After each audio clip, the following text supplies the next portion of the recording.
item for all Salon people and then party them. Sierra Leone Media will be bringing you a variety of programs ranging from documentaries to discussions, interviews, news, views, sports and entertainment.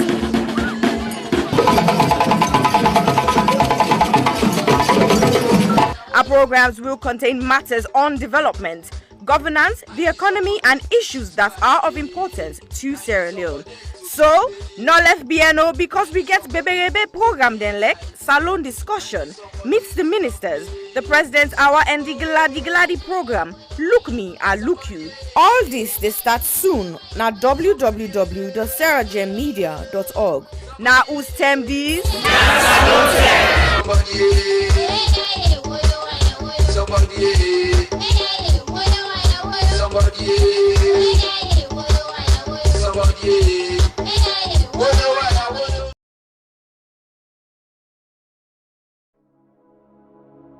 Hello, my name is Josephine Kamara. I'm the founder of You Can Do It Foundation. You Can Do It Foundation is a charitable organization based in Sierra Leone, West Africa. You Can Do It Foundation has been in existence for the past 2 years.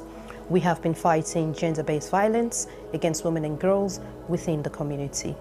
During the past 2 years, we have been offering psychosocial support, counseling, court fee, medical fee, including school items to the survivors of gender-based violence.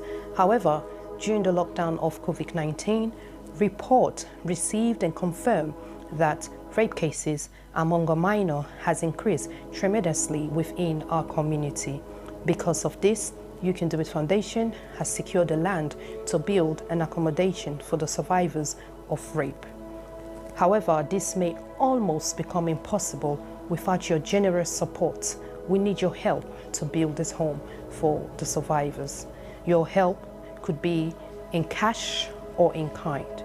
If you wish to join us to make a difference in a child's life, please go to our website, which is www.youcandoitcyf.org, or you can go to our GoFundMe page, which is Home of Hope for the survivors of gender-based, or you can contact us with the details at the end of this video. We thank you greatly for your generous support, and thank you once more for making a difference in a child's life.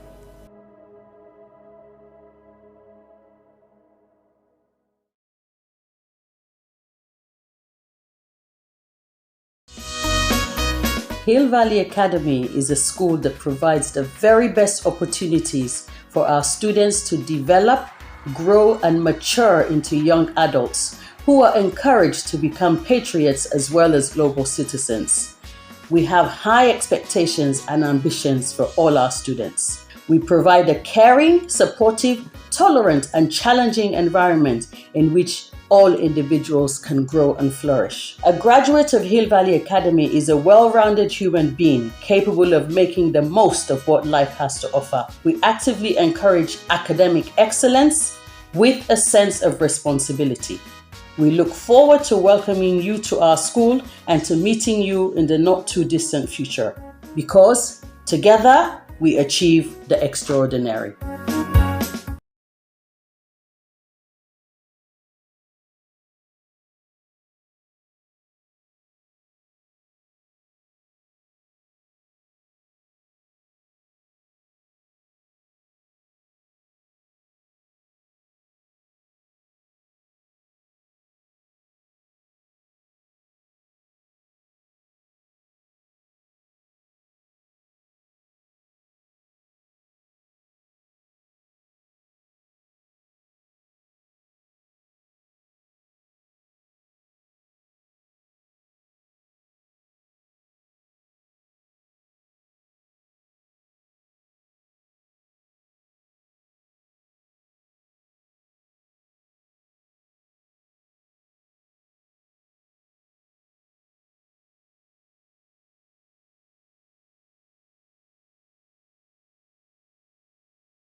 country, baby.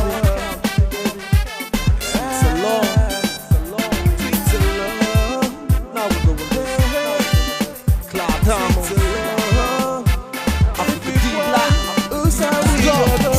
Sweet alone, what a beautiful love. We fall like unto the bone, cause if it were, Insai we go. Sweet alone, what a beautiful love. We fall like unto the bone, cause if it were, Insai we go. Everybody me say well done. If we always country so strong, everybody me say stand up. If you like salon, say yeah, yeah, yeah, yeah, yeah. Then say yeah. So good in the morning, the land is just gloomy, the moon is going, the cloud is forming, the cocks are crowing, dew is falling, the bags are coming, everybody running. Inside Switzerland today, the land is yummy. See the mommy they cooking fufu, the party smoking cigarettes, Rajo they watch baby musu. We they find out the countries right in West Africa, on the Atlantic Ocean. Inside this land, so much I can boast of. Look at the good plantation, from the beach I get meditation. Make me not wear this nation, I get L-O-V-E for me alone. Yeah, for me alone. Love for me alone, sweet alone. What a beautiful love. We fall like unto the bone, cause if it were, Insai we go. Sweet alone. What a beautiful love. We fall like unto the bone, cause if it were, Insai we go. Everybody me say well done. If we always country so strong, everybody me say stand up. If you like salon, say yeah, yeah, yeah, yeah, yeah. Then say yeah. L-O-V-E, Sierra Leone was an no place where sweet like gold. We got diamond box, I silver and gold. So that we make count for the young and old. I mean for let we serve, help we serve. Also you come for the bars, you want for boot chest. Peace, love and unity, now ain't for boot fest. Cause the jealousy and watch or that don't make sense. Togetherness is one, but wait for we success. So get up and go walk, I sit down for the top. I criticize the government just for mix up. But stack on the pill, so we need for put stuff. Have for hustle for you all, no matter how you struggle the boat. This life without pain, not easy, not in the zone. Just forget to live in home, myself can go slow. We like to say I go, I never forget about this all. Sweet alone, what a beautiful love. We fall like unto the bone, cause if it were, Insai we go.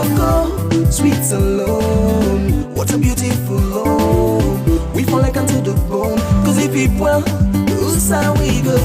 Everybody me say well done. If we always country so strong, everybody me say stand up. If you like salon, say yeah, yeah, yeah, yeah, yeah. Then say yeah, yeah, yeah, yeah. Ooh, then say yeah. We all remember say, sweet alone how we each and every one got take care of his own.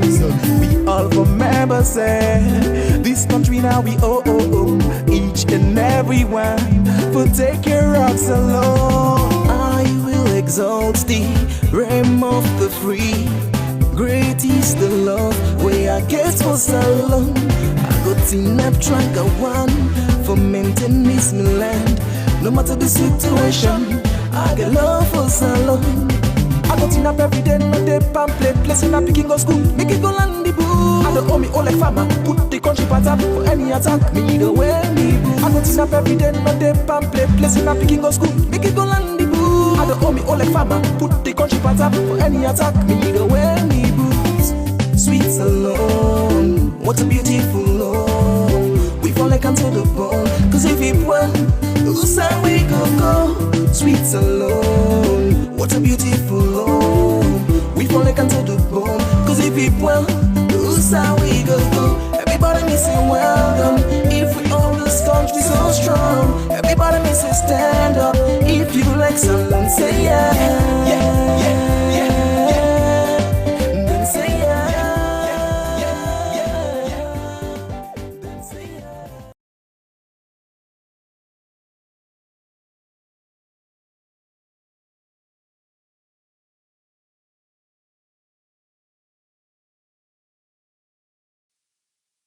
Silverstone Beats. People killing, people dying, children hurting, hear them crying. You can practice what you preach, or would you turn the other cheek? Father, Father, Father, help us, send some guidance from above. People got me questioning, where is the love? See this life going evil, we all have to give, oh, yeah, yeah. Cause all I see is evil, and too much killing of my people, yeah, yeah. So let's bless one another, yeah, yeah. So let's help one another. I sing again, yeah. What's me, I don't see this kind of thing where they happen. This not for be education opportunity. Now in we need, let we learn for the share, not to all time for big greed. You see this life, the live, you see where we lose or we know. Stop killing one another, let's stand together, yeah. Stop playing the hero, looking at each other like a zero. On the block with a C, money they pan make every day pan pre, yeah. R.I.P. they took our boys, they take our joy, take our joy. This study time we stop now crime, don't blind but it's like your future. Stop the stabbing, stop the killing. Let's love one another. Peace. Where is the I see fighting every day, I see dying every day. Why don't we help each other and pave the way for a better life, a life that we all deserve? Instead of killing each other, why don't we preserve? So you wanna be a bad man, he's gonna be a badder man. You got a big knife, he's gonna get a bigger knife. Our people suffered for years in chains. Now we turn on each other, cut for gains. For the ones that send the youth to kill themselves, you pretend to be a father figure but only care for yourself. You are nothing but the flesh of the devil. You're evil, low life on another level. Think about the mothers and the pain they go through. You don't care for these kids, they mean nothing to you. But karma only knows the boomerang maneuver. One day the green reaper will be your remover. This head of the range ranting up some sanctimonious food is as poetic verses, ruminate a prophecy given to a sentient dude. So I say it's at ease for you to listen and deduce the wisdom that's gonna liberate and galvanize you. Under the sun ain't nothing new, that for black and black crimes and breaking news. Under the sun ain't nothing new. You gotta stand up, stand up for what you believe in. Gotta stand up for what is right. Cause if you got me, then I've got you too. Regardless of what you've been through, even when you're feeling blue. Where is the Do this if we try. There's no time to waste, no time. Together forever, whatever the weather. Us as a unit working together. See, I did not love done, but me heart still not tongue. God don't lift me up, but me heart still not grown. You will never go far if you don't know where you're from. So I don't do it for myself, I'ma do it for the young. Plead to my brothers, let's do it for the youngers. Why spend a bag on a jumper? Back where you're from, people dying with hunger. With people then they suffer. You then I argue, the bluff, it's copper. You the game need for change, like we not get up. Where's the love? Where's the love, yo? Where's the love? I said, Where is the love? Little youth, let's take time. Stop all the knife and the gun crime. Think of the future, paint that picture. Get a youth in the future. Peace gonna rain on me. Peace gonna rain on me. Yeah. Let's stop the violence and come together. Get rid of knives and guns and bombs, let's be together. With peace and love, golden hopes through storm and weather. See what is going on. Where is the love? Tell me, how do you feel when you see your brothers and sisters lying down the street helplessly? And what will you do if you die today and find yourself in hell? I want to ask you this. Look inside your eyes and answer me with all the truth. Where you get, whose side the love they? When I left. Boku man them get nef. If you live by the nef, you go suffer. You know get sense, you know sabi say nef na for butter. Stabbing guys, yeah that's uncool. When it comes to knives, yeah I'm anti. What happened to fighting guys with your hands, G? When you stab a man, it's not one man you stab. Just remember that you stab a whole family. People killing, people dying, children hurt and hear them crying. You can practice what you preach, or you will turn the other cheek. Father, Father, Father, help us, send some guidance from above. People got me questioning, where is the love? Where is the love? Where is the love? Where is the love? The love, the love. Where is the love? Where is the love? Where is the love? The love, the love.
Live. Hello, family. Good afternoon, good evening, and good morning and good night, depending on whose partner the world you find yourself. Welcome to Sierra Media, another edition of How Did It Go Inside the Republic. We midweek program today, Wednesday, July 20th. This is now the 7th month of 2022. Good year they go. So now welcome for the first timers, and if you're joining us here, we want to welcome you and me, Una hosts and moderator Najuma Ba, and of course I get my co-host with na Sylvester Tiboy Duba. For the regulars, always we want to appreciate Una. I want to say thank you so much for all what Una don't do for support we, and we encourage everybody for make sure they share our program far and wide, so everybody, people in our network go benefit from the conversation where they happen here, and then being able to contribute to the YouTubers. I don't go forget to now. I know they see na Tibo and I ain't get to now, but them get for each way. I get for pull na come out na Tibo and so na me una get for the engage. But for right now, I want to salute you all and hope they get a wonderful time with me. Tibo, welcome to today's program. And say adu to family. Viewers, then welcome to Sierra Leone Media yet on live on Facebook and YouTube. I want to say welcome to all once more. And I hope see the weather still hot in London to all the Londoners then. I don't know what time make a chaleco, but right now we face one of the hottest weather within the past couple of years. So I feel say everybody they out there, they enjoy the sun, but be careful because you get sunburn. And I say sunburn for African man in a strange thing, and like not possible. But for the fact that you've been in this part of the world for more than 30 years, sunburn is obvious. It get for catch you at some point. Of course, the hay fever now we are the suffer already. And but now I didn't feel that much of the burden of the hay fever because I'm already within the UK territory. Say hay fever they come up with so many things that really happen within the community. I know Salina is a very fresh environment, but yeah. I'm yet to suffer from hay fever since I've been around. It's okay you balance the heat, you balance the hay fever, everything. So just talk and treat, no shame, talk I wish I could balance the heat and hay fever and everything, but unfortunately I did not. So I know when I go for say I'm not balanced nothing, but I didn't at the right side of the weather. It's supposed to be extremely hot, but it's not that hot. But yeah. Right. I cope with it so very well. Sure. Okay, well, we want to say to our Londoners or the people in the United Kingdom, we hope say una they stay cool and una able for, maintain the harsh and adverse weather. And we pray that all we followers them and extended family friends, affected by, the fires, disaster they will see in different communities. I saw the one in Dartford. I heard that there was something in Raynham and places like that. We hope say people will be Sabino affected, and we pray let God continue for Koba on a day. But at the same time, let's don't forget that we have a responsibility to the environment.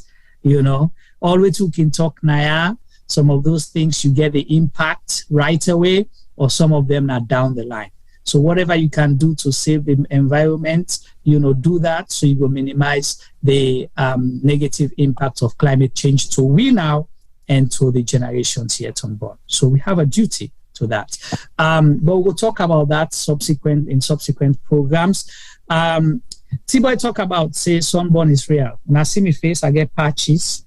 T-Boy will say, me not to be fine boy, but this is as a result of Sierra Leone, because I've been getting that perception, say, sunscreen, it's only for particular race. It wasn't for us. Went to Sierra Leone and started getting pills, and now this is the consequence. So, yeah, T-Boy, they is still on international duties. And how is Cameroon? How's the competition going and everything? Yeah. Now, Cameroon, no more in mind, I'm not in Cameroon. Sorry, Morocco. You see, sorry about that. Yeah. Morocco is fine. We've just finished the semi-finals, and now we are about to face the final within the two nations. The one at the host nation, when Morocco, and then you get South Africa with the Lockheads on the 23rd, which is very interesting because we get to see what is going to happen for that final, because the semi-finals were very interesting and controversial. Some of them mixed with emotionals, some of them mixed with controversy with refereeing, and some of them mixed with VAR. But I think VAR don't play a great role within the tournament so far. And CAF will remind people and say this tournament is going to be guided fully by referees on the pitch and also VAR refereeing. So it's not a surprising thing at all. At some point, they get to stop the game for like a minute or two, sometimes 3 minutes, waiting for VAR verdict for CAF. So that has been the crucial decisions that has been made so far within the tournament, and you don't create your own kind of headlines, which favors and unfavor certain countries. Then that is all I would say. But the tournament so far has been great, and the level of competition for female football in Africa is slightly improving. By so saying, I think you get a couple of countries that we excel in terms of their performance with this tournament, one of which is Zambia. To me, on paper, on the pitch of play, they are possibly the best country for the entire tournament. They've been very composed, get a very solid midfield and defend and attacking force. They have a tiny little young girl in the middle of their pack. She runs all around the park without even being noticed. And I think that's not the powerhouse of the Zambian team will make them become so successful. They get a very strong defense line, cool, calm, deliver the ball whenever they want to, and they have a full attacking force. We start from the defense right up to the way to the midfield. But the competition has been level in terms of competitiveness. The reason why I say so, Nigeria was possibly one of the most dominant female African footballing nation, but these tournaments don't make them clear, say they are not anymore. The very first game they lost to South Africa, and then gets a couple of challenges them within the other games, and then get another young group. Well, it wasn't that challenging, but when they come to the knockout stages, they kind of struggle a little bit with Cameroon. That was a very challenging match as well. Again, very late decider, but that's football as well. You can't say that is not what is supposed to happen. And then their game with Morocco as the host nation, I predicted if they're going to win that match, they have to beat Morocco decisively, meaning 2, 3, 4 not score. But they struggled to score goals, and eventually they end up with 9 men for almost 45 to 50 or 60 minutes of the entire game itself, and lost by penalty. I think they did very well to defend against Morocco. We get 11 players for almost 60 minutes of the game, but yet to score a goal. But I think the competition overall has been very interesting, and we look forward to the final for the host nation again, for play against South Africa. We don't become very decisive from the beginning to the end of the tournament so far. Right. Thank you so much for that update, and for the benefit of the one that we're not too familiar. T-Boy is on international duty covering CAF, Confederation of African Football International Competition, with the female or Women's African Nations Cup. They cover Cameroon, and hopefully they come to the tail end. And I apologize. Cameroon is on my mind today for some odd reasons, but we'll find out hopefully by the end of the program. So now Morocco, and it talk about something wherein they say Nigeria used to be the dominant force when it comes to female football, but the two teams that will defeat them at the end up in the final, which is South Africa and Morocco. So that says a lot about those two teams, how they don't grow, how the performance they. Unfortunately, Sierra Leone is missing again. Now, big competition, but again, not just on the pitch of play, but I'm not sure say Sierra Leone gets any form of representation apart from T-Boy. When I Sierra Leonean, we go there, but I don't know, like either match officials within CAF, within referees, any kind of thing. So that means they have a lot of catching up to do. So you might not be there as a team for play the football on the pitch, but you forget some people, they either as officials, but we're not. We're looking at the world. I think forgetting representation was paramount in a competition like this, especially we work for the female game in Sierra Leone. I think there's a shame for understand say, well, I haven't seen any official, because the most important thing on this is about networking. How we can network with successful nations, then we don't make their way up to the finals of the Women's African Nations Cup tournament. Very important. You might not have qualified, but at least we should have sent somebody from the current so-called executive for kind of understudy and see exactly what has made these countries successful. Well, that's important, but the reason I make a mention that, I want for liking them to something else, a big, competition will happen at the world. We're at the World Athletics Championship. Okay, and you can believe, say, we get a Sierra Leonean, a female, where athletes we do 100 meters, and in hit on the heat series, isn't it? Yeah, the hit where Iran now alongside Shelley and Fraser Price. Now in hit been there, but wait till it's time for highlight. Now that we know they pay attention to things where they happen for fly the green, white, and blue. We they forget quick. We don't build on things. This lady, for something, Fatmata Awolo, I think Kamara Okoroma, she was like a loner. I don't know whether she even went with, a team and entourage, we go support her. We didn't see anything. We didn't hear anything. She was there. It performed. I know any coverage. I don't even think any of the national television station and cover you didn't see any write-up on her. So it just show that we don't put premium on the things that we're supposed to put premium on for represent and push the Sierra Leone or the green, white, and blue brand. That is very important to have. Juma, then the simple answer for me to that is the fact say we have a lone participants in the World Championship. This is the biggest athletics competition in the world. Yeah. So as T-Boy they say, he gets a break there. Go ahead. Can go Commonwealth. Yeah. Hello, T-Boy, are you there? Yeah, but yes, I'm here. Yeah. Can you hear me now? Yeah, we hear you. Yes. Okay, so basically, what's in the happen now? The fact say we have a lone representation now the World Championship because she's already living in the state. Nobody need for pay for fly or for go executively or try to anything. But guess what? We're going to have a plane full of delegation coming to the Commonwealth, and we cannot represent at the World Championship. And when we get one, she was a loner. Yeah. Not even a press review on her. Because we get another one, we just around the corner, but we cannot recognize this one. Exactly. So it's a shame of how we prioritize certain things then. Because the Commonwealth is for fun. The Commonwealth is nothing. The Commonwealth is purely for fun.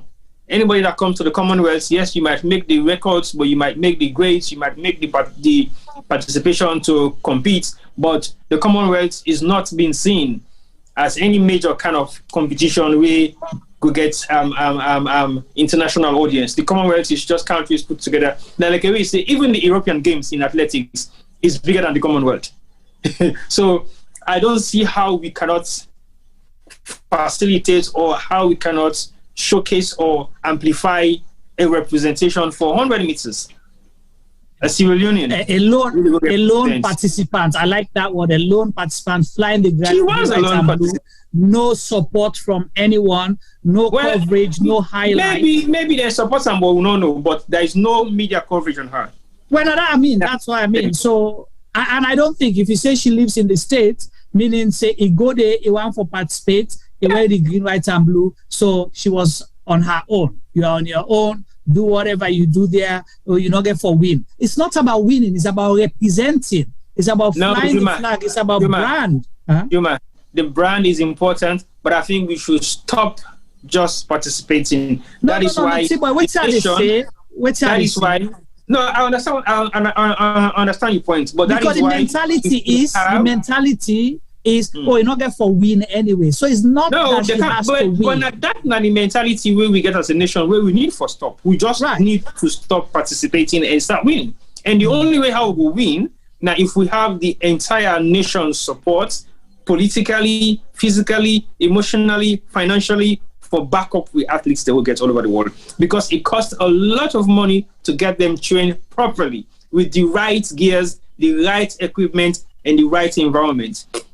So basically, if you have a sprinter who wants to represent Sierra Leone, you should find a way how you facilitate in training for her. Where in order for go begin depend on work and training, because that is what we lack.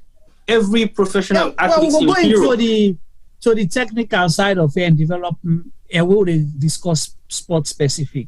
But for me, it's about the representation. And what people don't understand, for you to even make the hit, you understand, stage, you have to go through, they get for watch your records, they get for watch you stand in your rankings.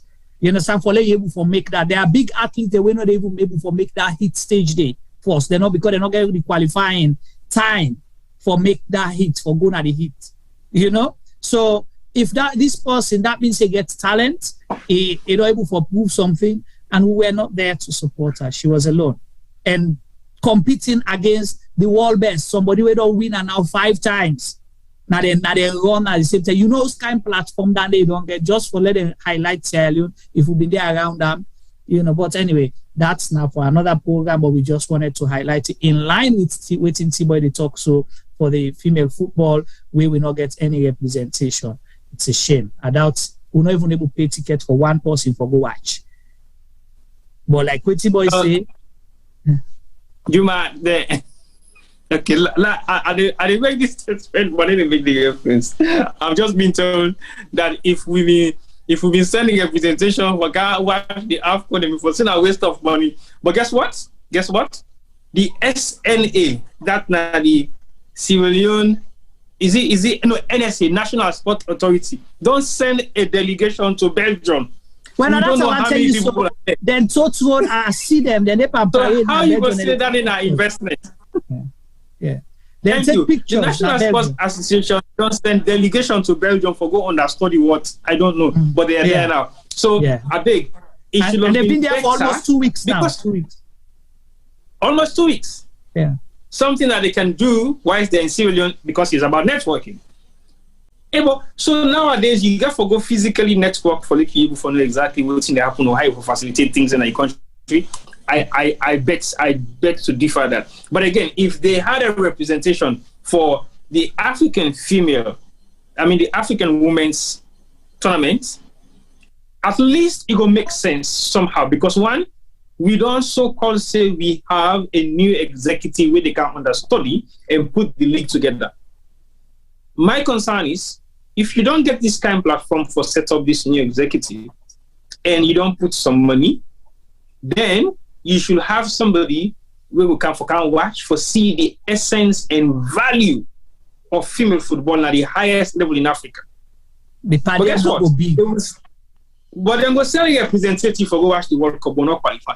So would that be waste of money? Usai Morocco, the Padem, not a big name, make them go Europe and go sit and they understudy in a cool. Then also them rest there so and Tima put coat and for looking some 20 years old to talk about.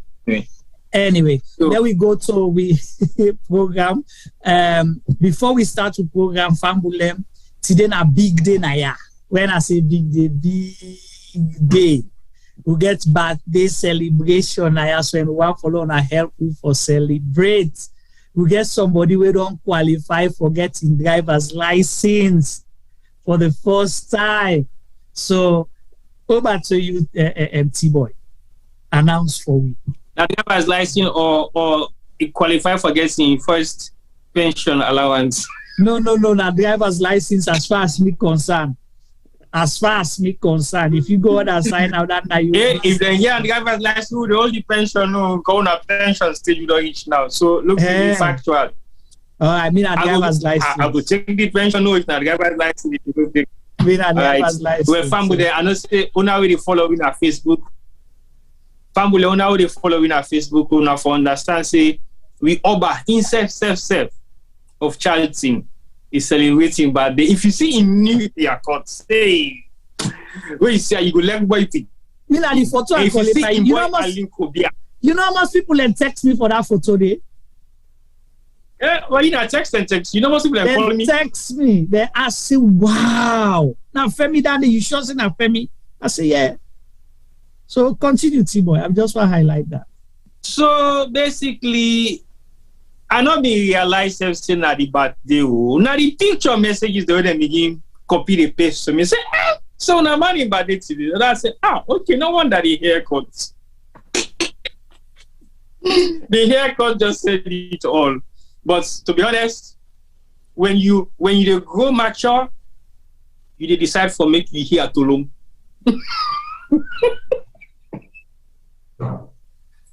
There is a big secret behind Tulum. But now only me and Femino. But look, we sing fine, but happy birthday song, Jima. Well, before we sing for our wait first, before we sing, we get for tell them happy birthday and tell Fambulem say, you know, we're here because of Femi and he's a wise man, gets so much experiences and, you know, we're coming live to you because of his technical skills and we don't learn over the years and we want to say we love him, we appreciate him as a brother, as a colleague, in contribution to Sierra Leone media and to the UK community, the UK diaspora community, the UK overall, Sierra Leone. It don't mentor a lot of people there. So when I see him, he just qualify for getting driver's license, but that comes with so much experience, so much knowledge, and so much sacrifices them. You know, so we truly, truly appreciate you. We know they get that opportunity there all the time for sure. How much we love you, what you mean to we community. But you are an asset. You know they say no to a lot of things, and you want more for Sierra Leone. You want more for the next generation. And we pray that you, God will continue for guide you. God will continue for grant you all you had desires. God will give you the health, the wisdom, the knowledge, and the strength for able for do all the things that we want for do for impact humanity. So on that note, before we let you for say anything, me and T-Boy in a crooked voice system would ask, you know, our viewers for join me and sing happy birthday to our dear brother and colleague, Mr. Obafemi Pama, the Oba of Charlton, na UK. Tibo, over to you. Lead the chorus. Well, this na more than dedication. It's like say na the Bible na you open. But you deserve for open the Bible on Femi because you need plenty prayers, my brother. For make you don't qualify for get you first driver's license, I think you need better prayer for make you not go get accident in your plan. For make you not go and crash the motor car if you don't do it like you driving test properly. But actually, if you don't get in professional license about 3 years ago, 2 years ago. So this not the provisional first driver's license I don't get so now. But we approve the license today and we tell and say drive with care. Where you change gear, not they at 60 miles an hour for make you accelerate for go above. Change gear for can be small. Accelerate go faster. Nah, small. Because the road now where you see, the say salon will get beaucoup potol them. When you go bust now blind curve, you meet one truck they wait for you. But Juma, no think about this song, they'll put her in the middle. Femi, put yourself in the middle of the camera, please. Yeah, so once you know the middle, once you reaction, we do as the once you reaction. Yeah. Can I be in the middle of the camera? All right. Man, this not you Femi no let go. This but you not get choice today. This not get choice. And Femi need first. Me na the photographer one for no. The photographer will take the picture. But I selfie bro. Are you sure? No problem. That camera you know the near and a selfie done do. All right. So family, we just sing we happy birthday song to Obafemi Pama who they celebrate today. And when I join me for celebrate time, after that we will jump right into the program. We just wait time for let set for we because we want time at the frame. We want for see where they blush, where they cry and everything. Because T-Boy can sing, you know. Who that can sing? They don't mix me though. And the artist na get about this so. All right, you ready for me? Let me just delay the process. Make you not go to the middle. The wait. Today we dey wait to. Yeah, now we dey wait to. All right. Okay, so here's the birthday boy. He's smiling after 3 counts. Femi T-Boy. 1, 2, 3, go. Happy birthday to you. Happy birthday to you. Happy birthday, dear Mr. Pama. Happy birthday to you. Happy birthday to you. How old are you now? No. He's as young as he's supposed to be. Mr. Pama, over to you. Mr. Pama, over to you, sir. Say you please. Yeah. He sweat. We sing for I sweat. No wonder this kind of chorus and quiet people left. Hey, he can't tell a lot of the because no. He never expected. The Seabass not song.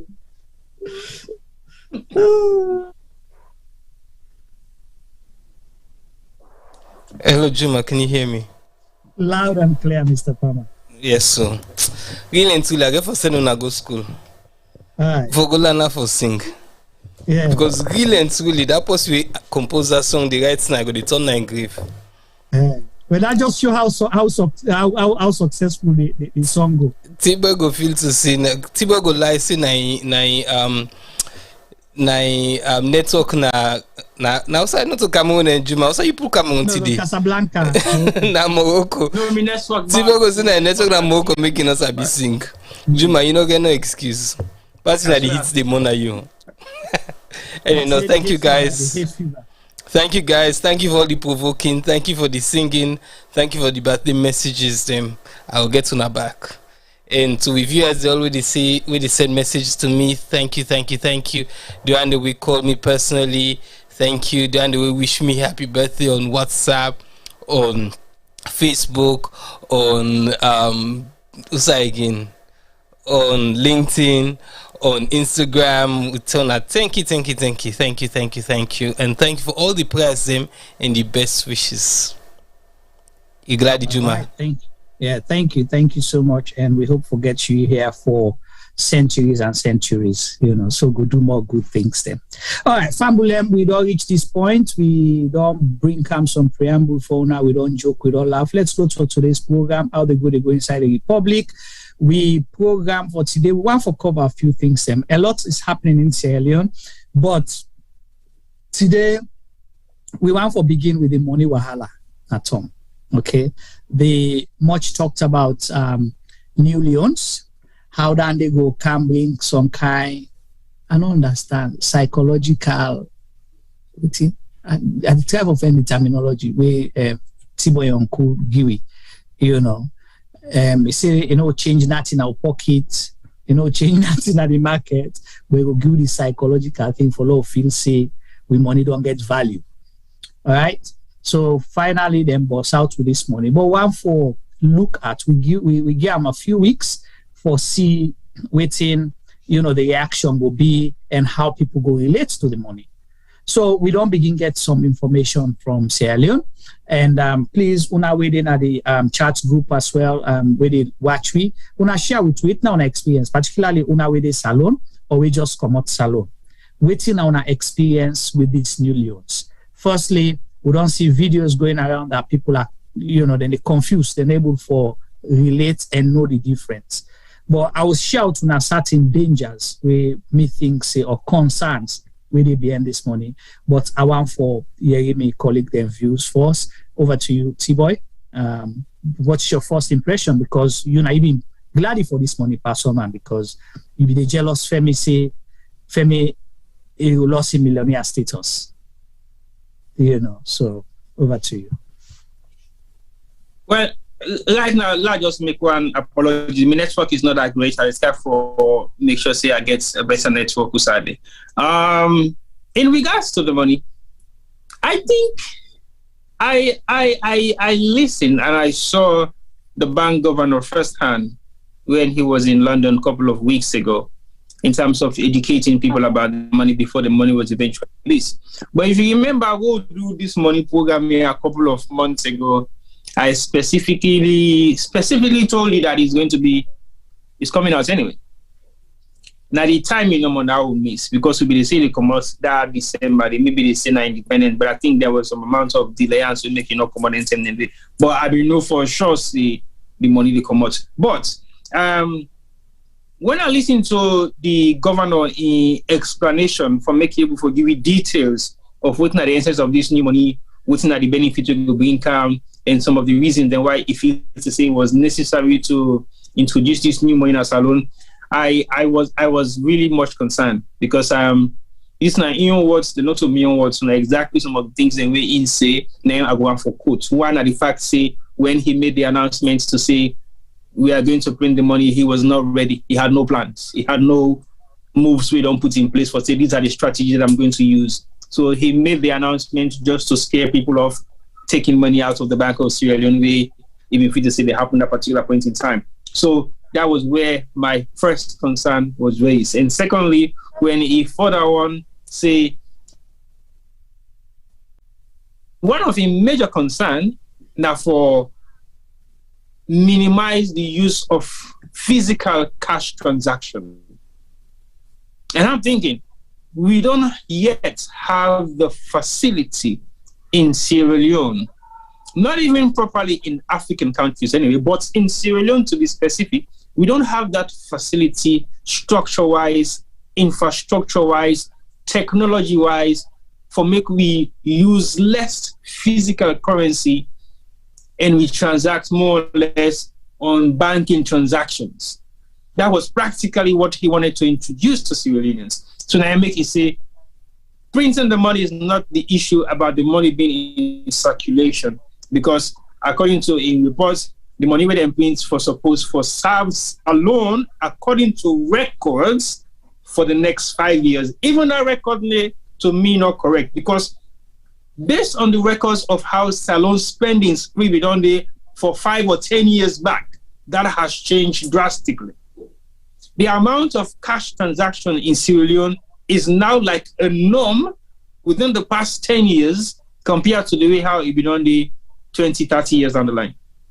So basically, there are a lot of gray areas the way he highlights on some of the messages the way pass on to the community for why it was necessary and essential for make we get this money changed. But taking into consideration some of the consequences then, there wasn't any backup plan. One reason I would say so, now the fact say he knew that he gets this clause where he want for put say we should start this money distribution with restriction of how much money you for withdraw per person. Even though it may not foresee it will cause problem, he waits until the problem arise before he implements the system we don't put in place. So to me, as an economists then are people away for the foresee problems that is going to arise within the short, medium, and long term, and also implement the strategies then one time for what you don't already envisage for happen. Don't wait for it to happen and then you implement. So basically, to me, it doesn't seem to be proactive with some of the measures the way it is supposed for the take before it releases money in the first place. 1, 2, they spend enough money already for sensitize people about the money. We're not even there in circulation yet. So the priority to me was what was lacking. 1, enough education before the money come on. Not to when the money don't come out, they begin educate people of the money. So basically, when they launch the money today, when have been the 1st of July, now the 1st of July, then gets people all them put together for begin explain to people how this money they operate and how we use them. To me, that was late because people are not telling you already say, man, for release the money, no more look, we can see, though we able for work things out. So there's a lot of gray areas the way an officer you look into properly. It just executes this. And personally, I would say more things anyway as we go along. So some of the things that we make, I believe, say this money was released and the new note was introduced, and why I feel say you want to make we use less physical currency transaction. Look, we go electronic at some point. All right, thank you so much, T-Boy. If me can share my own observations and opinion on the money transfer change of currency or redenomination, as them put them. I think, you see, honesty is the best policy. Sierra Leoneans are very tolerant and understanding people. That I'll tell you for free, okay? And Sierra Leoneans get long patience, all right? And Sierra Leoneans, they accept a lot more than supposed for accept or accommodate. We camper doing wrong things. That I'll tell you.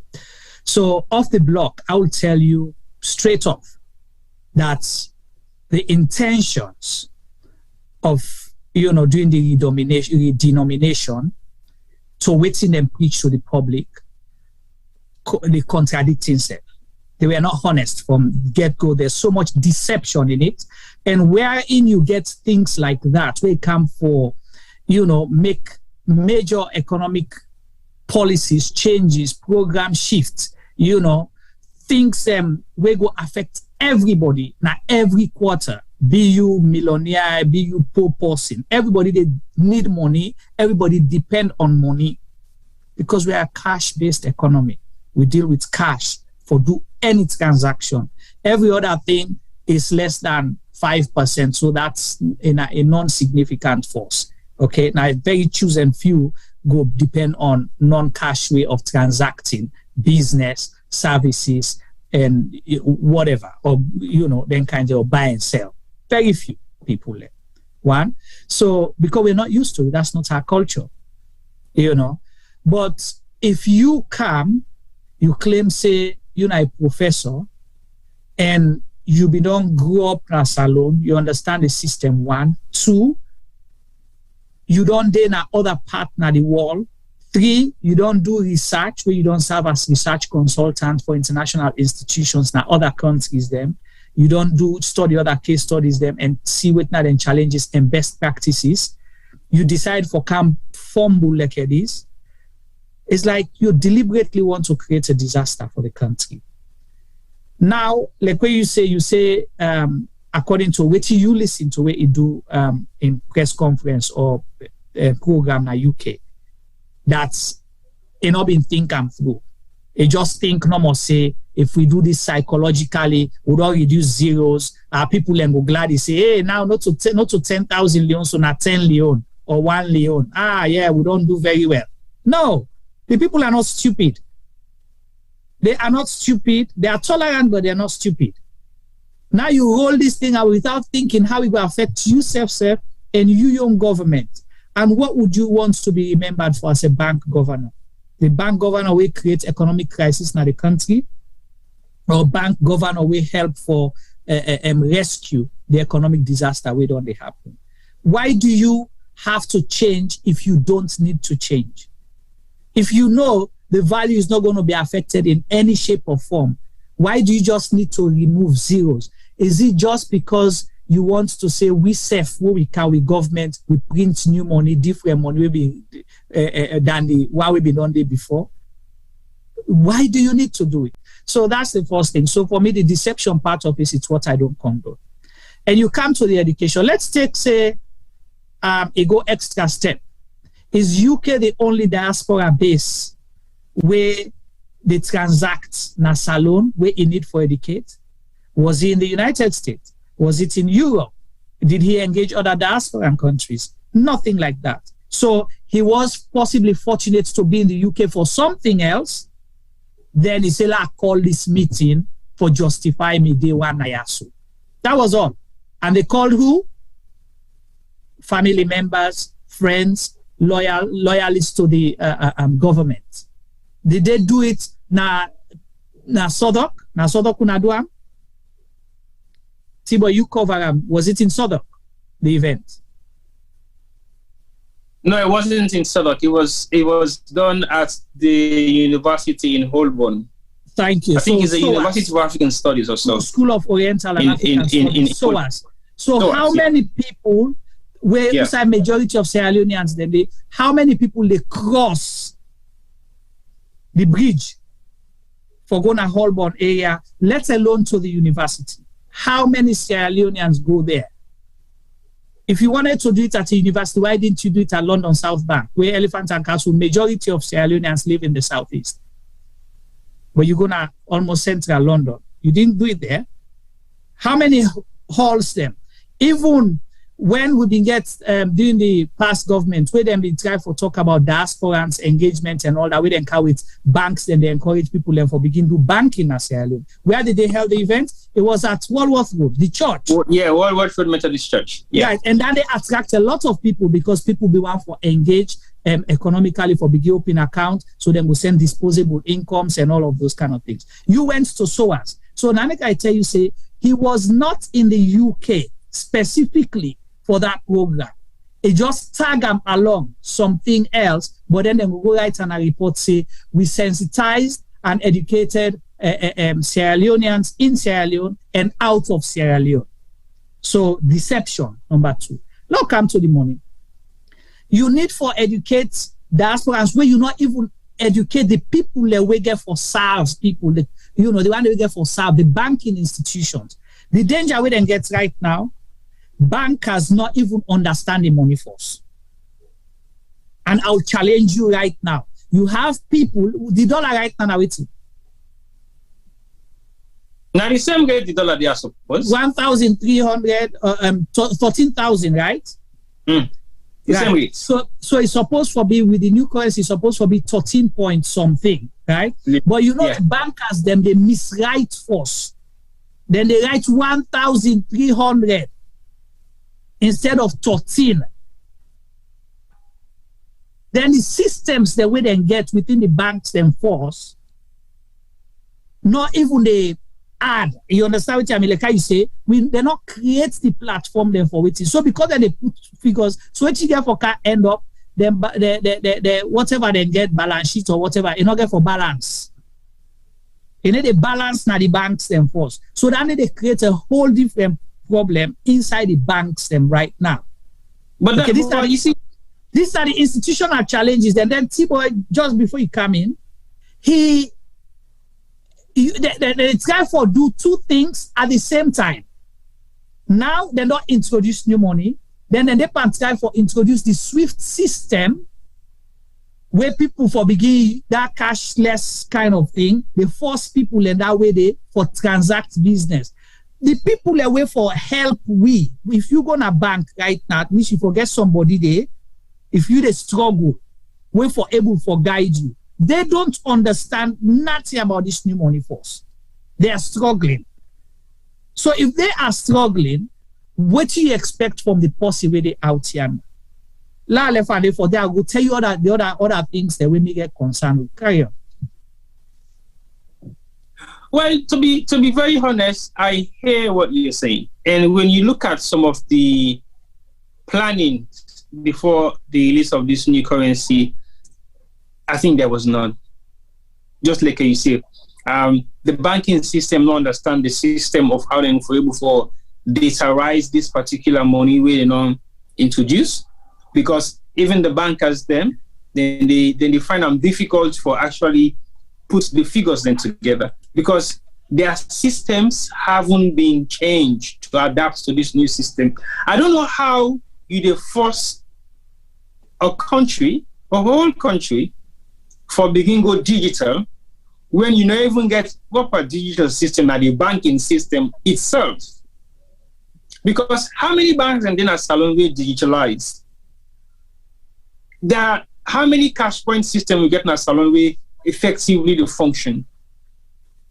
I will say yes. When I did salon a couple of years ago, I've been able to use my bank card from London and withdraw card because I've been Visa card. So basically, you can do those transactions, but not only in specific banks.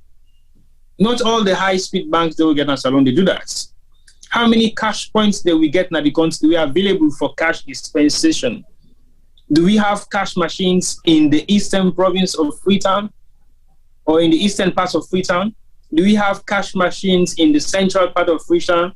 It means to say if you want to do cash transaction or card transaction, if you get card, you want to withdraw money. If it is not during the day, you cannot do nothing at night because there is no cash machine where they work effective in Akisi, Calbaton, or Wellington. They're all long shots. They're all long close. The only bank they really operate on next week gets cash machine we are available. That the one within a Wilkinson Road, or you go down Swazi, you get one bank where they operate night system where you get for go inside the bank, then get one small booth way can open. And then they say open 24 hours. The only one way accessible 24 hours now they already by normally by the police station. And I feel they usually become very effective now because they're close to the police station at some point. But if you want to introduce cashless transaction, how many business people will get in a salon, we get bank accounts, we get card, or we issue check? So what he's saying now is if you have a check of 500 million, for example, if the bank not able for cash that money, they take the check, go to Bank of Sierra Leone and they give you the money. But on condition one, what do you need the money for? Then a condition one. Condition two, if you take the money for go buy charcoal, where you can't take other money the next time, you for tell them how much charcoal you spend for buy this party, how much money you spend for buy the charcoal. So it's basically telling me that we are going to monitor the use of your money, and we are going to monitor the business that you said you are doing. So how can they go be legitimate for me on business? So what if I change the mind and say, okay, I go take 50 million loan for go buy Casada. Then I decide, Casada also good business again. I don't get something when I instant business one I can spend this 50 million per, I go buy mobile phone. I am a businessman. I can withdraw 50 million and change my business transaction where I want to go do that 50 million instantly. Something that the bank self-wide. So that means I don't have control of how I spend my money. I have to be in the position to explain to you, the banker, of how I don't spend that first money we give me. So what they say is the money where it bring come na salon for distribution, the money don't go missing at some point. I know go on night. I know hold on there for not talk about the challenges there first. No, go about.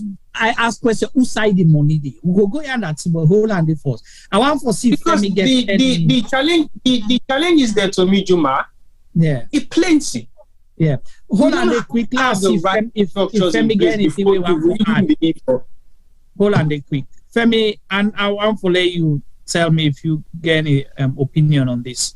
Cash business and redenomination, and what you do here so far, and benefits, challenges, concerns. Well, Juma, this Imona, I want to start off by saying, kudos to the man. I'm not saying that the gang grief now because, Ika England, Juma, you say not planning safe. But I want to say, at least it showed a bit of courage for come out to the public and come. Although, yes, maybe not to the general public, but at least, it gave some people the opportunity for a reform firsthand. For me, one of the things that we demand me about Sierra Leone is them people are so we pay, where we call civil servants, them we suppose for the work for we interest or the country interest or the people the interest not seem for they do enough, don't seem to come out and explain to people them processes. Thinking say people are supposed to be led. Yeah, so if you they lead we and you they manage with resources them, you forget the at least I get for pick me adjectives them right. You forget at least the spirit, the courage for come out and say now so and so we don't plan for do, and as still boys say in the right time, not on the last minute where you don't decide. You feel now like say you can't dictate to we. So until like this, I believe say if we don't get maybe not a referendum, but at least a long conversation about it, and the benefits for it. Again, I would like to applaud Africans in general and Sierra Leoneans as well, because yes, we talk now, but move away from money into cashless transactions. But guess what? Before touch what do you call it? Where you touch the card. Anyway, before you pay with your card and you phone them became fashionable in the UK. Contactless. Before contactless and became fashionable in the UK and in most of the first world, it actually not make a big road na Africa. So in Africa you get villages them were not able for access banks but could do so with their phones. So let not criticize them too much, but I believe that changed the what we don't say a few years ago, where some of the telephonic companies they don't bring Kana Salon in particular. I think say the government supposed for the app for push them to further, and I believe that they not don't do. And you feel like say this new money they don't print back is a step backwards instead of a step forward in the direction where they may not begin go. So that's my thoughts about it. I got a friend who sent money to Sierra Leone last week, for his parents them, and they could not withdraw the money because the avenue where is sent and to the people and call them back tell and say sorry, we know you don't give you pound sterling, but we're not able for pull loans na bank for go give you people then we come for the money, so that money don't get stuck now. And the people may need the money desperately for do something. So, this whole transaction just feels as if it hasn't been managed properly. The people that we're supposed to deal with fiscal things, they not seem for understand the basic thing we they're supposed for they do. I did economics at A level, and trust me, some of them PhD holder they are so we supposedly get more knowledge than most of we not seem for able for manage you know, they can't even manage their homes, because if you manage Juma, if you manage your home, they can't even manage the country. So God then for don't put you in a door. You work for them, beat you every day because you need to pull money for feed the family. You not get money for pay school fee. You not get nothing. That's the way they manage in our country. Our country's been managed really badly. That's we country, most probably it's almost bankrupt at the moment. Well, thank you. I hear you, Femi. And on that, the first part where you say we forgive the bank governor kudos, and because he take courage for calm, I would have done it if it done genuinely. But because of the deception where they behind the whole thing, that is what I don't like. And they have a way to get away with these kind of things on so many occasions. You know, enough fine, you do not deceive people and something again for affect everyone. And you're going to put it, you know, in your report that you came out and sensitized the diaspora. You went to SOAS. Sierra Leoneans hardly go to SOAS. I studied partly in Babek, where in the same building they would share. So I know they don't go there. Tibo, you will go cover how many Sierra Leoneans were there compared to population of Sierra Leoneans in the UK. You understand? You go count how many people already did. You understand? Even for sort the things out, report, they did not even rehearse the thing properly. Now the internet then begin to go set up here and there. You came out, you talk the big English to an academic institution. I don't blame you because that's the kind of institution you're used to. You are only comfortable in an academic environment wherein you discuss theories here and there. Other people like you their own theory on shake hand. But you are not used to talking to people the way they get direct impact on issues like this kind of money business. So on that note, I will not give him any kudos. Yes, Femi, go ahead. Yeah, Juma, before you go to the next points then, I just want to say the reason why I talk so, yeah, now because other one them, sometimes bigger fish them, don't seem to have the courage to come out and talk to us. I don't know why they talk so. I know they say what you do right, because you're 110% right, wrong venue, wrong day, you know, wrong everything. You know, but as I say, we present government, most of them come on at the diaspora, not so.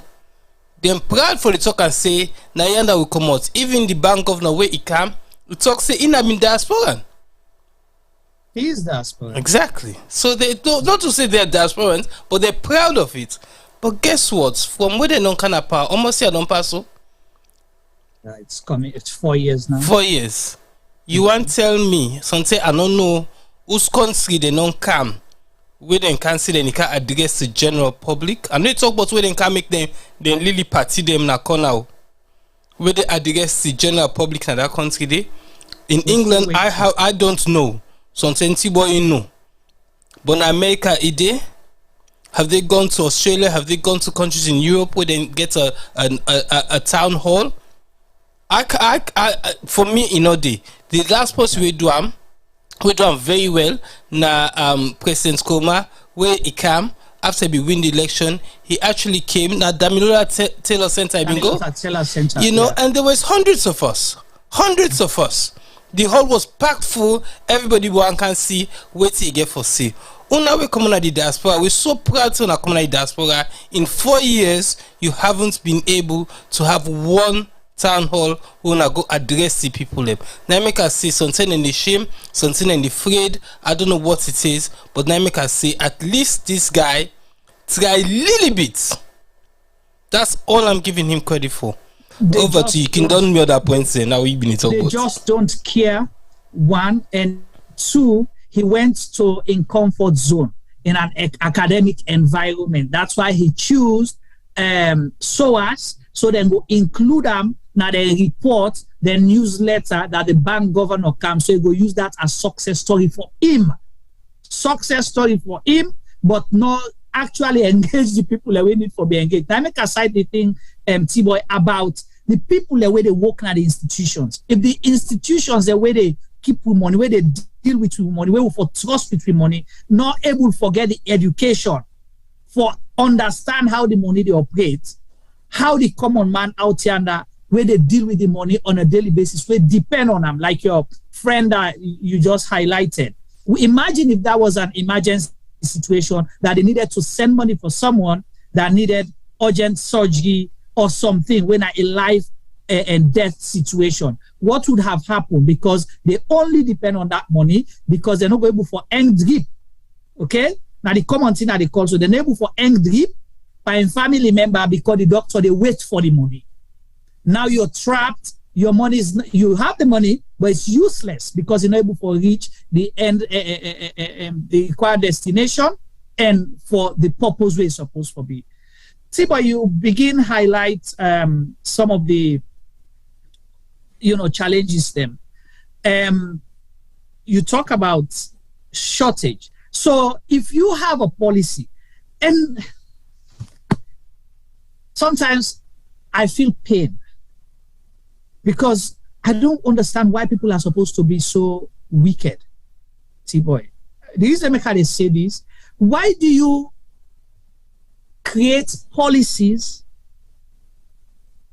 where for pressure people them, oppress people them, make people feel pain? Because if you don't know, say, you have to control how people they collect money. That was your intention.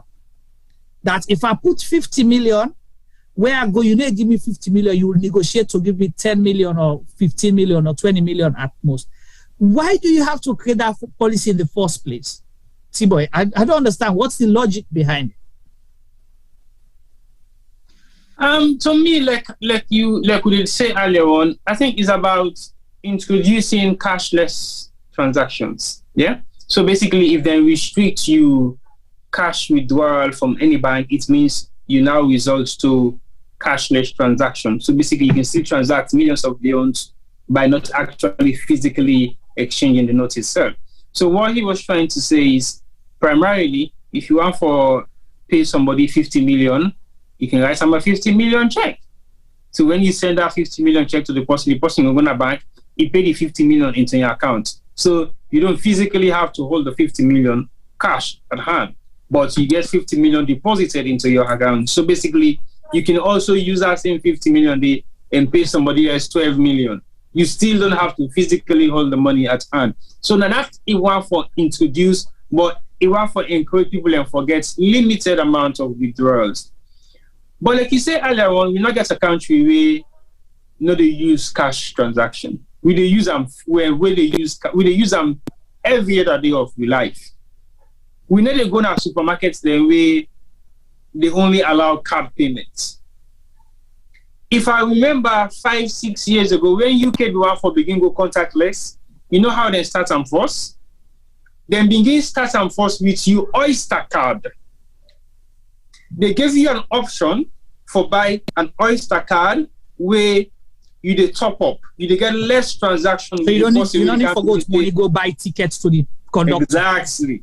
So they begin use force cash. Now the basic primarily source of cash transaction when a transportation.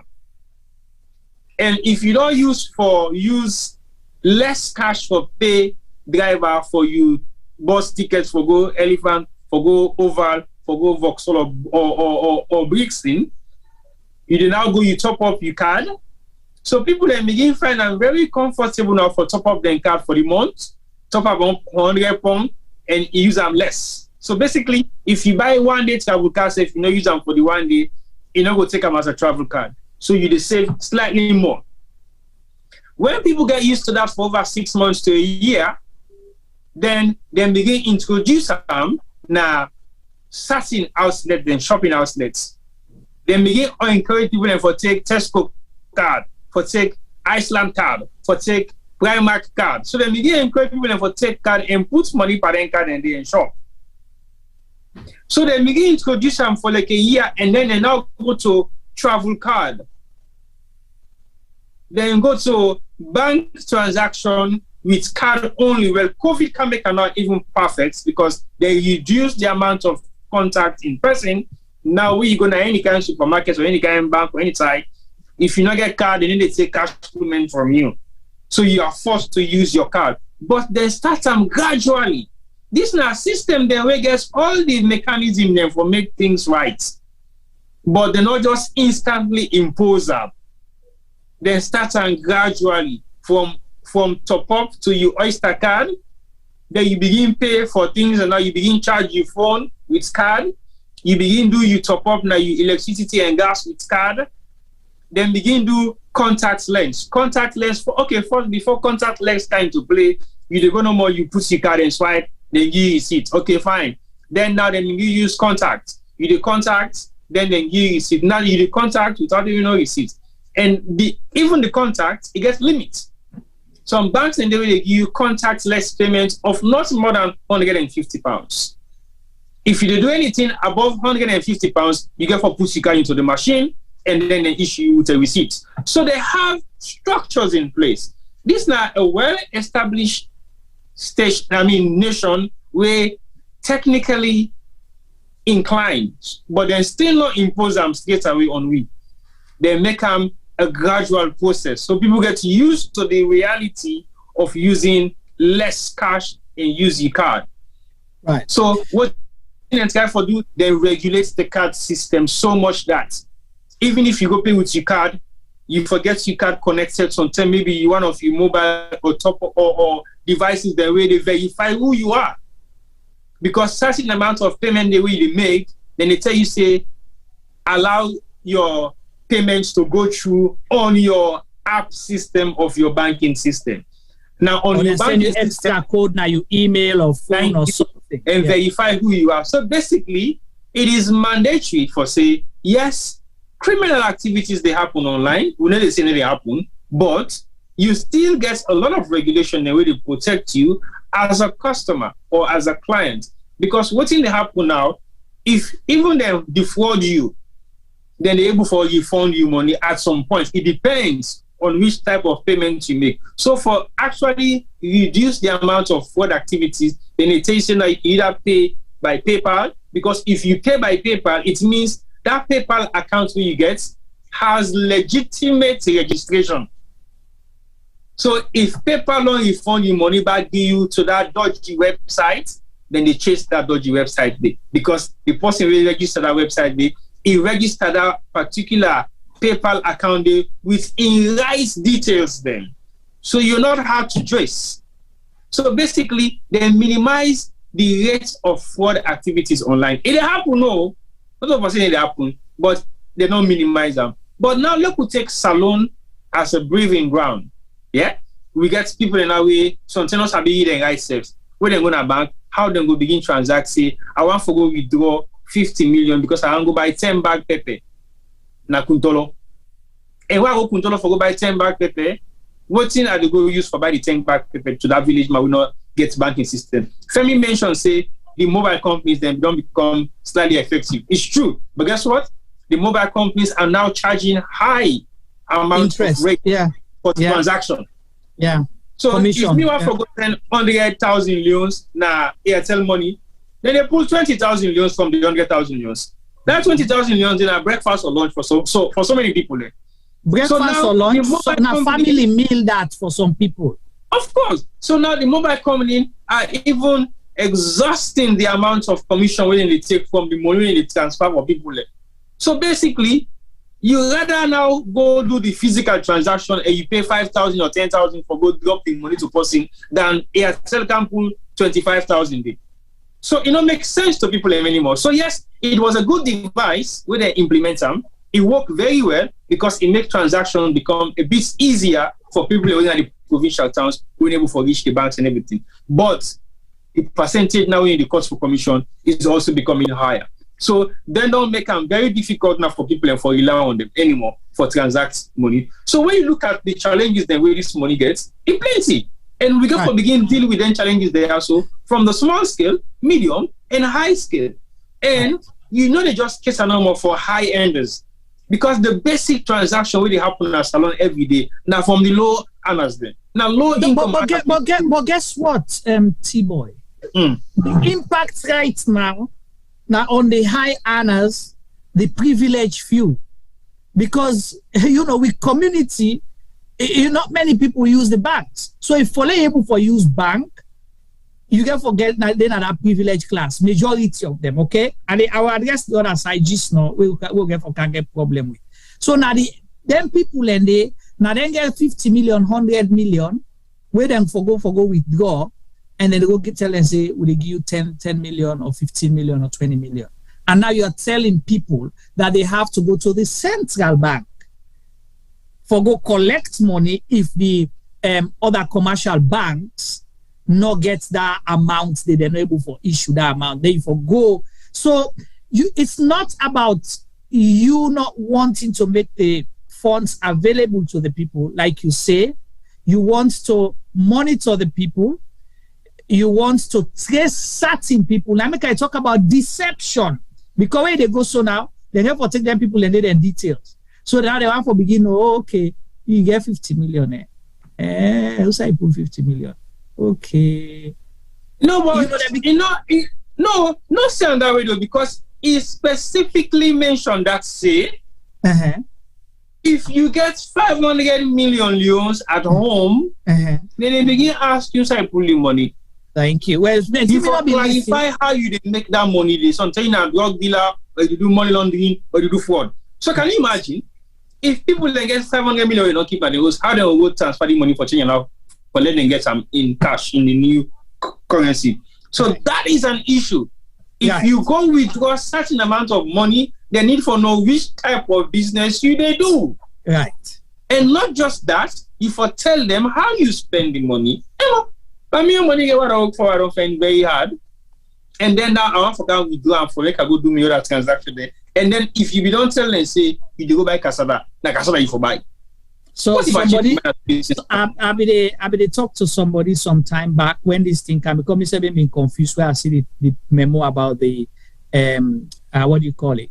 The thing say you for talk almost money spent. So the person give me a list. I was laughing, you know. It says so you get for go to market list. Say you buy plazas, you buy fish, if you able you buy beef, the pepper where you buy, the water and so on and so forth. So you remember all the things the way you buy. So you got to tell them back so you give bigger man them. So right? You tell them say, well, I've been spent some to the pecky to them or to the young boys them, that kind of thing. So you get for today, you get for tell them almost pint beer you buy for the one that they drink. Or I've been play all me party them, go na pub. So you get for highlight all of that. So you don't do that. And can you imagine?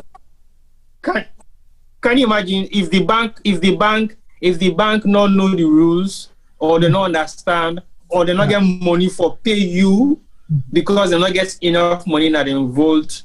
When you go to Bank of Sierra Leone cash the money, they give the money cash, then they go find the bank. So that means the bank are going to be punished. The banks are going to be punished because it don't make the regulation properly to the bank then say, owner forgets limited amounts of money when they disperse a day. Correct. That's now one. And two, the bank they not get knowledge of that day until they begin realize they don't withdraw almost all the money when they give them. Right. But to be very honest to you, Juma, how can that be possible? So the other question now, we already say the bank governor say the money missing. Because you read this thing for about container money missing. Who side the money go? Because if the money not in circulation, you understand? The money won't release in order in circulation, then the banks will not get money for give people because for like the in circulation, the bank supposed to get the money for give people, right? So the commercial banks will not get the money for give people. So that means say the customers not get enough money for putting at the market for circulate. So who that then gets the money? Where there are certain people where they give privilege say on account to check them all na Bank of Sierra Leone give una money and then people then they tap the money na their house. Money go or the money just disappear. That's one big thing. The other question I get for us before I come to something else is this. This money was printed in Sri Lanka. Okay, because they say will cost you less. Now, enough money not in the market. Sri Lanka get their own disaster within the goods right now. It's not accessible kind of for business and everything. So where are we going to get money for December? So how do they get money for December?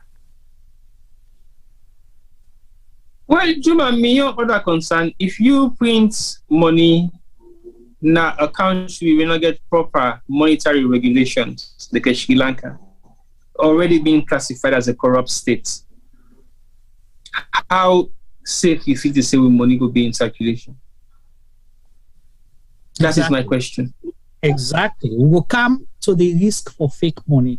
But James Brown asked a question, and a pertinent one, because you highlight earlier, you say the bank governor say we get enough money for 5 years, right?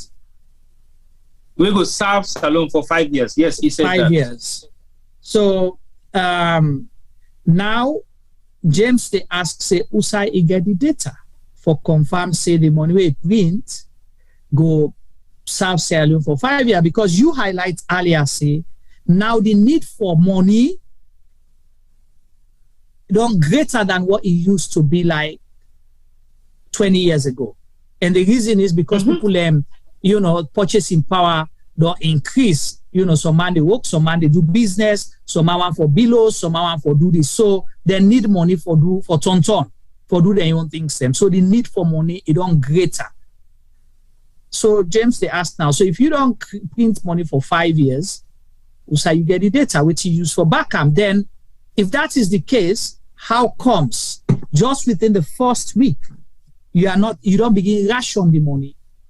Are you doing it deliberately because you're forcing people to use a cash-based, a cashless system for automate the system where you not even get the infrastructure in place? The banks, they don't talk to each other in the first place. The bank, they're not able to get proper system where A, they talk to B. Part of it, like fully, I'm talking about full one. You understand what I mean? You go get portion of it, but the other one, then get for physically go with paper. Now central bank. For let them input information about certain things. You cannot sit here and do things. Like you say, for me now, it's a privilege for I get cash na me. When I say privilege, it's a privilege for I to get physical cash na me. Because the system has been created in a way that I do not need it. I don't need physical cash na me. I don't remember the last time I go to my bank. But I get paid. I do transactions.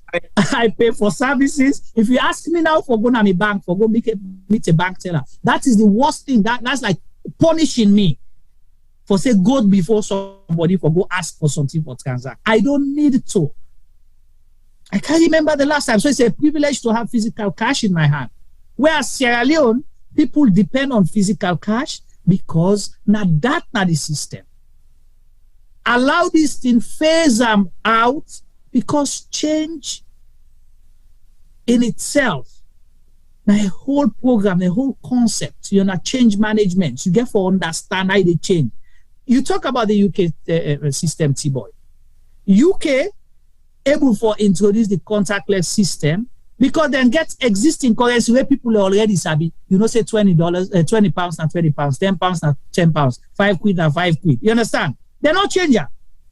But here you they change currency, redenomination, you they change the currency. People don't understand that. They want to introduce a cashless system in tandem, in that parallel for good side by side. Doesn't work that way. Go ahead. I am in Morocco right now. And right. Guess what? I go for make payments for the hotel where I did because I book it online. And where I arrive, I tell the people and say, oh, I booked it online. They say, oh yeah, fine, no problem. You can pay exactly the same amount of money in currency. I'm like, Hans, oh, well, you need to go to a bank and go withdraw. I said, I've never withdrawn money out of the bank for that long. But anyway, they insist that I go to the bank for go withdraw. I said, okay, logo.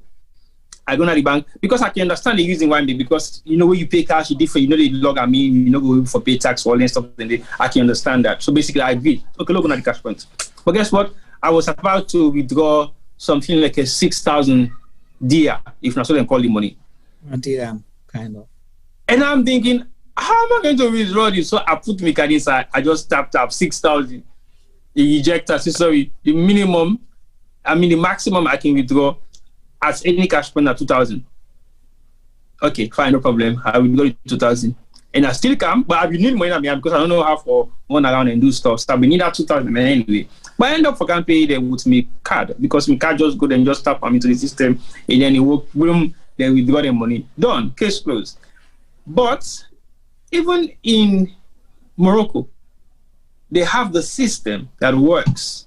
If you have a Visa card, it works for you. You can do any transaction with your card. You don't even need to get physical cash. Yeah? In most of their bigger shops or bigger outlet, maybe sometimes, even the McDonald's and KFC, you do use contactless. So basically, you will not struggle to buy food. And I believe they will get them back to their restaurants. So it is easy accessible, but they have options. Their options is not mandatory, so you have to use a card, but they have other options. Thank you. That's the thing. It's about options. But now you're forcing people to do things that they don't want. And when you don't even get the option. The problem we have now, we don't even have the option, but they are forcing us to use a system that we don't have options to. Right. That's where the problem comes from me. So with everything else we look at, with all the other issues that we surround the money, we surround the denomination, we surround the printing of the currency itself, and how if we execute, say, we need to do business without cash transaction, do we have any other option? What options are there available to us that we can utilize? Okay, if I choose now for going to Chelsea supermarkets, they will accept card payments from me only. If I choose now for go buy Fear, now one petrol station where they buy Sanders is, they will accept card only from me if I not get cash. Let's have the options available, and then people see the comforts behind the options, and they will stick to what they believe is comfortable for them. Equally so, beaucoup people in London will not forget email address. Beaucoup people in London will not forget contact details online. But guess what? When you go now for go register at a GP, then they ask you for email address. If you don't have one, they will not register you. So it is mandatory now for say you forget email address. Because if you want to go register to your GP, he can ask you for email address. He can ask you for your contact number. Because if you're not able to contact you on text message, he can able to get contact to you via WhatsApp or via Facebook or via your email. So it is not about education anymore in the diaspora. It's about accessibility to things that you might need. So you are obliged to have an email, regardless whether you can read or write or not. Because your next appointment... There is a need for the email and it works for you. You understand? Because your next appointment is going to be made via your email. Mm-hmm. They will send you an email. I was at the airport. I don't have my COVID certificates traveling to Morocco. And I'm in at the desk now. They don't check my passport. And then the guy says, sorry, if you don't have your COVID certificate, the card is not mandatory anymore because anybody can forge them. So you need the certificate. And I'm thinking, what the hell am I going to get this certificate now at the 11th hour? And the guy said, you only have about 3 hours to get it done. So get it done. And the first thing that came to my mind, he said you can get it through your GP. I picked up the phone, called my GP. I am at the airport. I need my COVID certificate and I'm traveling now. How can I get it done? Give me your name and date of birth. That's it. It is registered to say I have taken my 2 COVID vaccine. Do you have an email? Yes, of course. Send me your email. I sent him my email address. He sent me my certificates via email. I opened my email. The certificate was there. I screenshot it and took it to the desk again. I'm approved to travel. Can you imagine how much time if I don't take me for Commot Gatwick and travel all the way come to me GP na Camberwell and travel back all the way go to Gatwick? I mean, for make me flights. But the options are there. Even if I'm not Mr. being safe, I'm not go school safe. But for the fact say I get access to my GP and phone number, my name and date of birth, and I get an email address, whether they need or not, they keep for sending me that information they want need. So that's not the option we available for things then where we find very difficult to accomplish in a salon because we don't have options available to us. So, Tibo, you see, I don't understand when these people, when they make things, they just sit there and laugh about it and trivialize and hey, okay, let's show them now, see, they will take the money. So, let's say people accept. Okay, let's just assume, for argument's sake, say people all might agree, say, oh yeah, we're gonna use the new currency. Okay, not give we 50 million. We agree, say if we will take 20 million, but I have the options to take 30 million electronically. How are you gonna do that? If me, therefore go na Sierra Leone Commercial Bank, a QD, and then at the bank from 8 o'clock in the morning up to 11 o'clock, all right? Before they're able to see me at Sierra Leone Commercial Bank. Then when I reach at the counter, then tell me, say, oh, sorry, we don't have enough funds here. We are only allowed to give you 20 million leones or whatever the currency is. So, but you have the option to go to the Sierra Leone Commercial Bank, to the Bank of Sierra Leone, then we'll give you the bulk 50 million. Okay? At Tots Road with me 2 left foot, I go to Bank of Sierra Leone, I go to map back na line, and Bank of Sierra Leone, they lock 3 o'clock. So at Timap, they say 3 o'clock, they say, sorry, we are closing down for today. So you've wasted what? 24 hours. Then you have to come back the other day. So imagine back, you go the other day, now Bank of Sierra Leone, you have to go begin fill this list. Then tell you, say, no, sorry, we need for verify XYZ. How do you get your money? Because we don't, let's make a decide this, we see that people don't go to bank 3-4 days in a row, they're still not able to get their money. They're still not able to get their money 3-4 days in a row. So I'm not saying something that did not happen here. You know, the example they said now, practical things that will happen. So just imagine if what you're doing is time bound. Imagine you say cashless. Let's say people agree, but lights not there.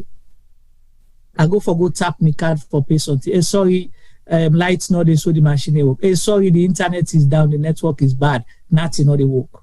So you forget how there are other things and they impact this cashless system we want for introduce over time. You not develop the infrastructure.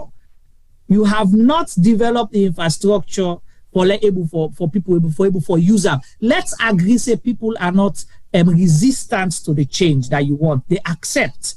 Then, with 5,000 go use, all my one use. You don't have that bandwidth in the first place. Even then, Sire, you know, this part of the world, they struggle.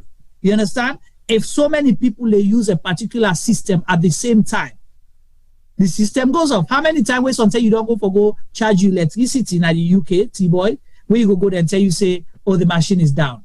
Imagine how inconvenient that get for be. You get for go 1, 2, Juma, just talking about that, I only realized, say, few weeks ago, the machine them, because of the fraud activities them and the top-up machine them, then gets limit of amount of money when they charge you for the day. Yep.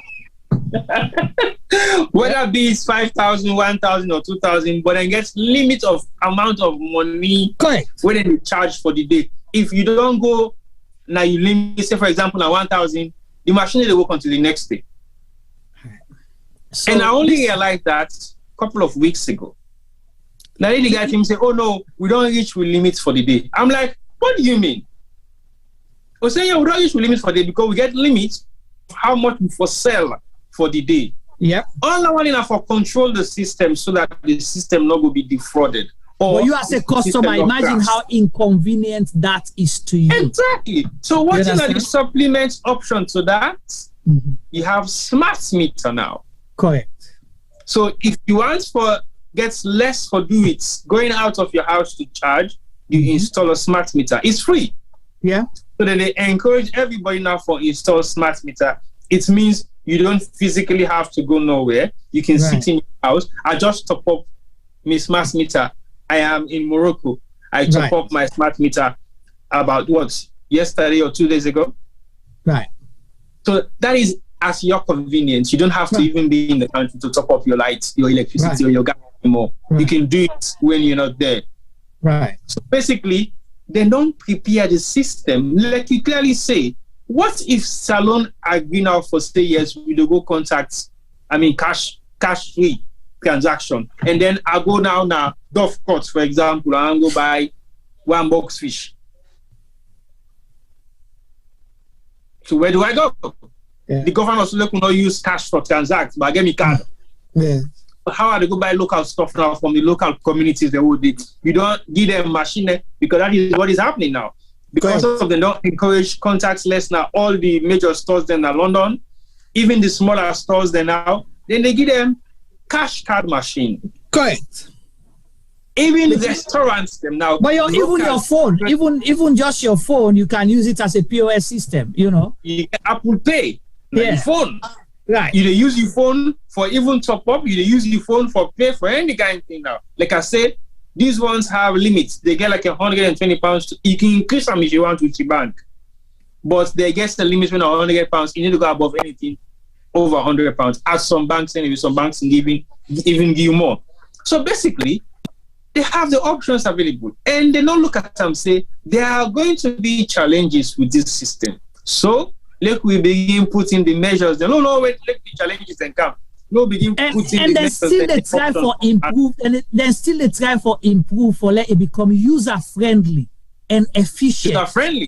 User friendly and efficient. We will make laws for punish people them for sure. They say now we they in charge. Me bank governor, I don't tell you do I come now because I get boku money now. So when you do this kind, they have been telling us that but you not be listening me. Say the easy way make them they do this, then feel say APC people and they will get money now they host them. So when they do this, then go pull their money, then go come out Juma, make them do this. Yes, sir. Juma, maybe, just maybe, that is one of the reasons. But to be that's the major reason. One of the major reasons, and I'll tell you the no, let I disagree with you. All right. Personally, again, you see, we get a bank governor way, not a politician. That is the good thing. He is not a politician and he doesn't control his amount of statement that he is making that he thinks is normal. As far as I'm concerned, if he was a politician, certain statement and everything they make. Okay. Because I want to correct you. He's a power politician. The reason I tell you this, because me don't follow. Juma, I have followed him for a very short period of time. Well, me don't follow him for past 10 years. Okay, maybe you think he is a power politician, but I know he is a power politician. I don't think I know. Juma, that man look like a power politician to you. You know, saying a power politician, but me, I dey tell you categorically clear, say he himself is not a politician. Most of his statements, the way they make, if he was a politician, you know, they attempt for making that statement. The last time I watched him, the events where he organized, Holborn. Yeah, if I was the president of Sierra Leone, I would sack him the next day. If I was the president of Sierra Leone, I will sack him the next day. Because if you go back and watch that program there, you see there's so much offensive languages the way he make against government. Okay. So you against government? Of course. Okay. So I will sack him. If me not be president, I will sack him the next day because you know they paint any good picture for somebody where they represent me if I was a crooked head of state or any kind of thing. Personally, I think it gets a mandate now in brain say if I become the bank governor of Sierra Leone, the first thing what they do now for change the currency. That was his plan. Yeah, that's true. That was his plan. He's on record for saying that way before. That make I say I followed him for 10 years. That was his plan. Plus. So I don't feel say that they get any kind of political connotation to them. It is self. It's a political tool. It's a political tool that he used. So and I can say he's a powerful politician. Juma, you might say so, but that political tool, it not get nothing for do the economic disaster we bring to Salon. It's even worse. Because as a politician, you should bring in something that you will be proud of to say, I did this. But do you think that is the intention to do good by the people? Intention there. The man even go to the extent and tell the world, say, the first week where he took office as the bank governor, now the first time that they wait, he not even wait, now they attend that in documents say, we for change the currency. They say, hey, bruh, we just come over and change currency. Wait for us. So to me, it seems to look like it is more personal to him. It's a personal agenda.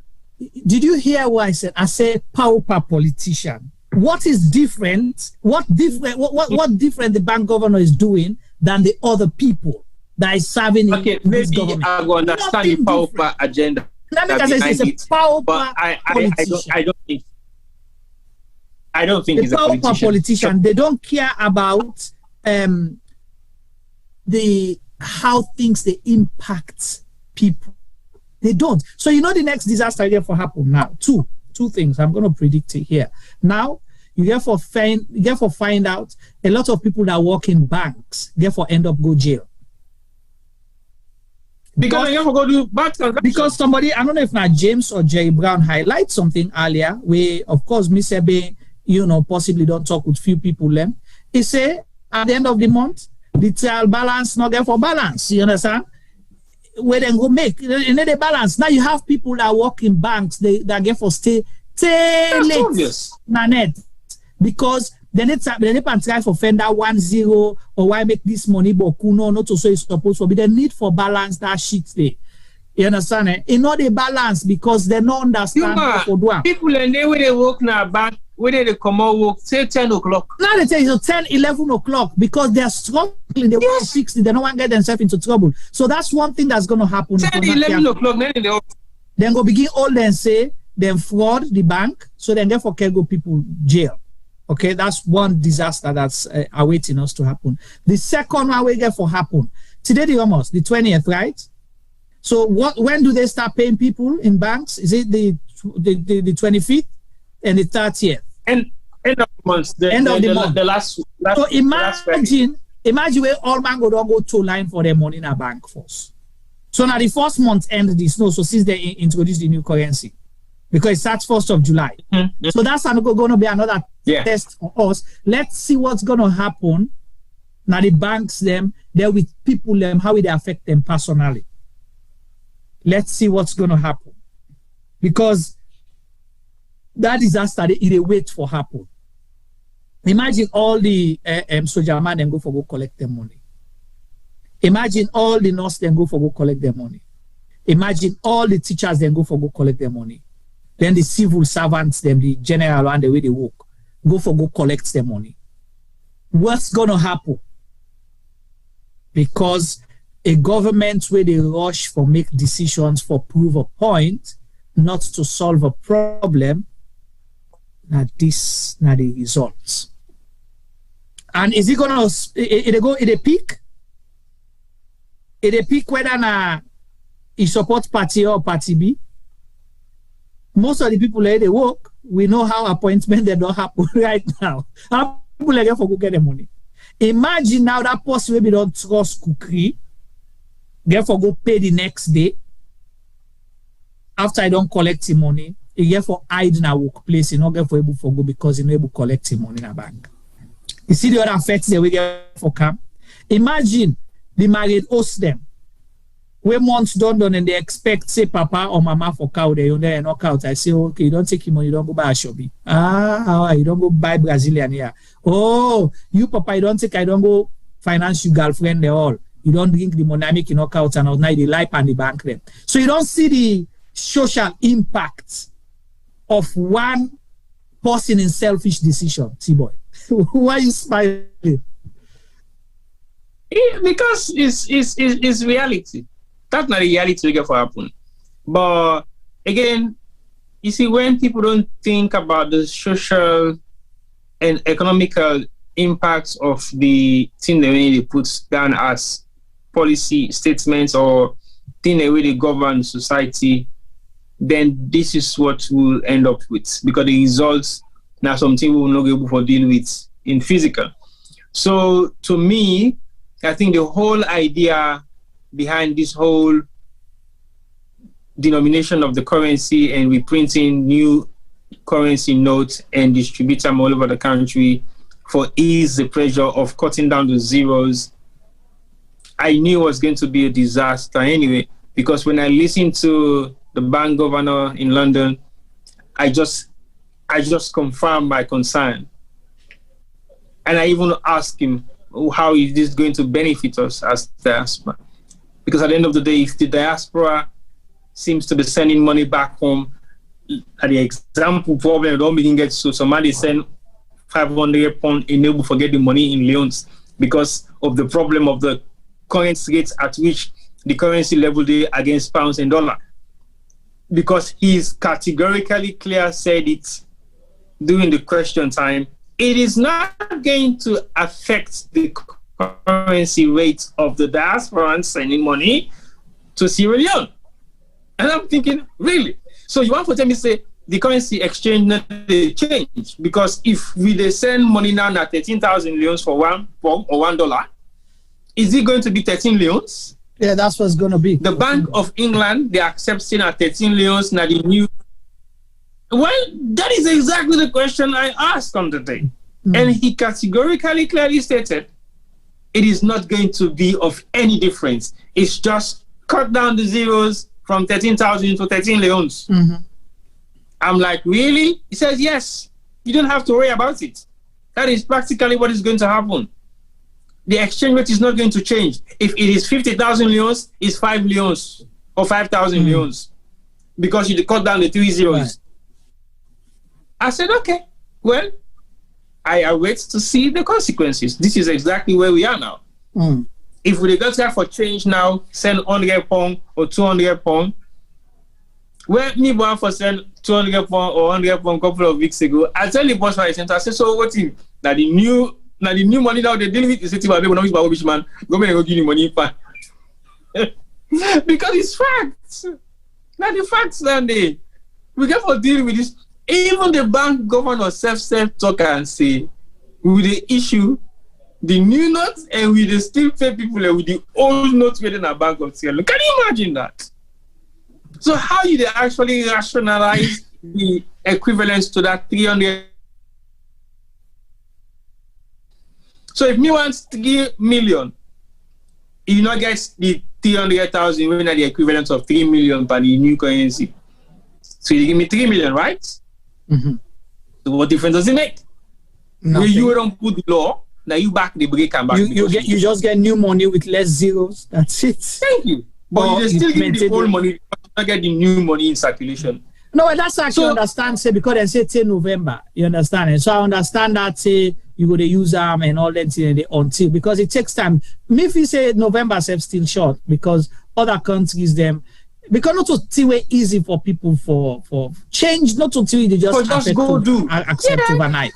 You know, some people other countries will decide 1 hole here, then they work with that one, they take small. Now we can deposit in a bank, then pull and come out and circulation, then give you money now, so they rotate, stay, disappear. Yes, sir.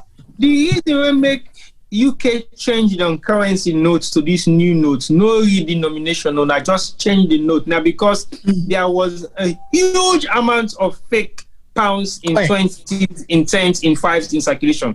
Huge amount of amount. And then realize if we cannot deal with this circulation of this huge amount of fake pounds where they exist in the world, if we print new money, it is save we more than dealing with the fake.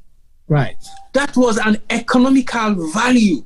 Correct. Because it means if you have 30 billion of fake pounds in circulation, and then you go spend, for example, 15 or 20 billion or 35 billion for print new notes, you have saved yourself a huge chunk of losses of the fake currency where they in circulation. Because it means a proper transaction don't take place of 30 billion pounds when are fake. Right. It cost the bank 30 billion pounds for retrieve that fake money there. So that is 30 billion pounds lost. Right. Already. Right. Whether in existence. So you either save 5 billion.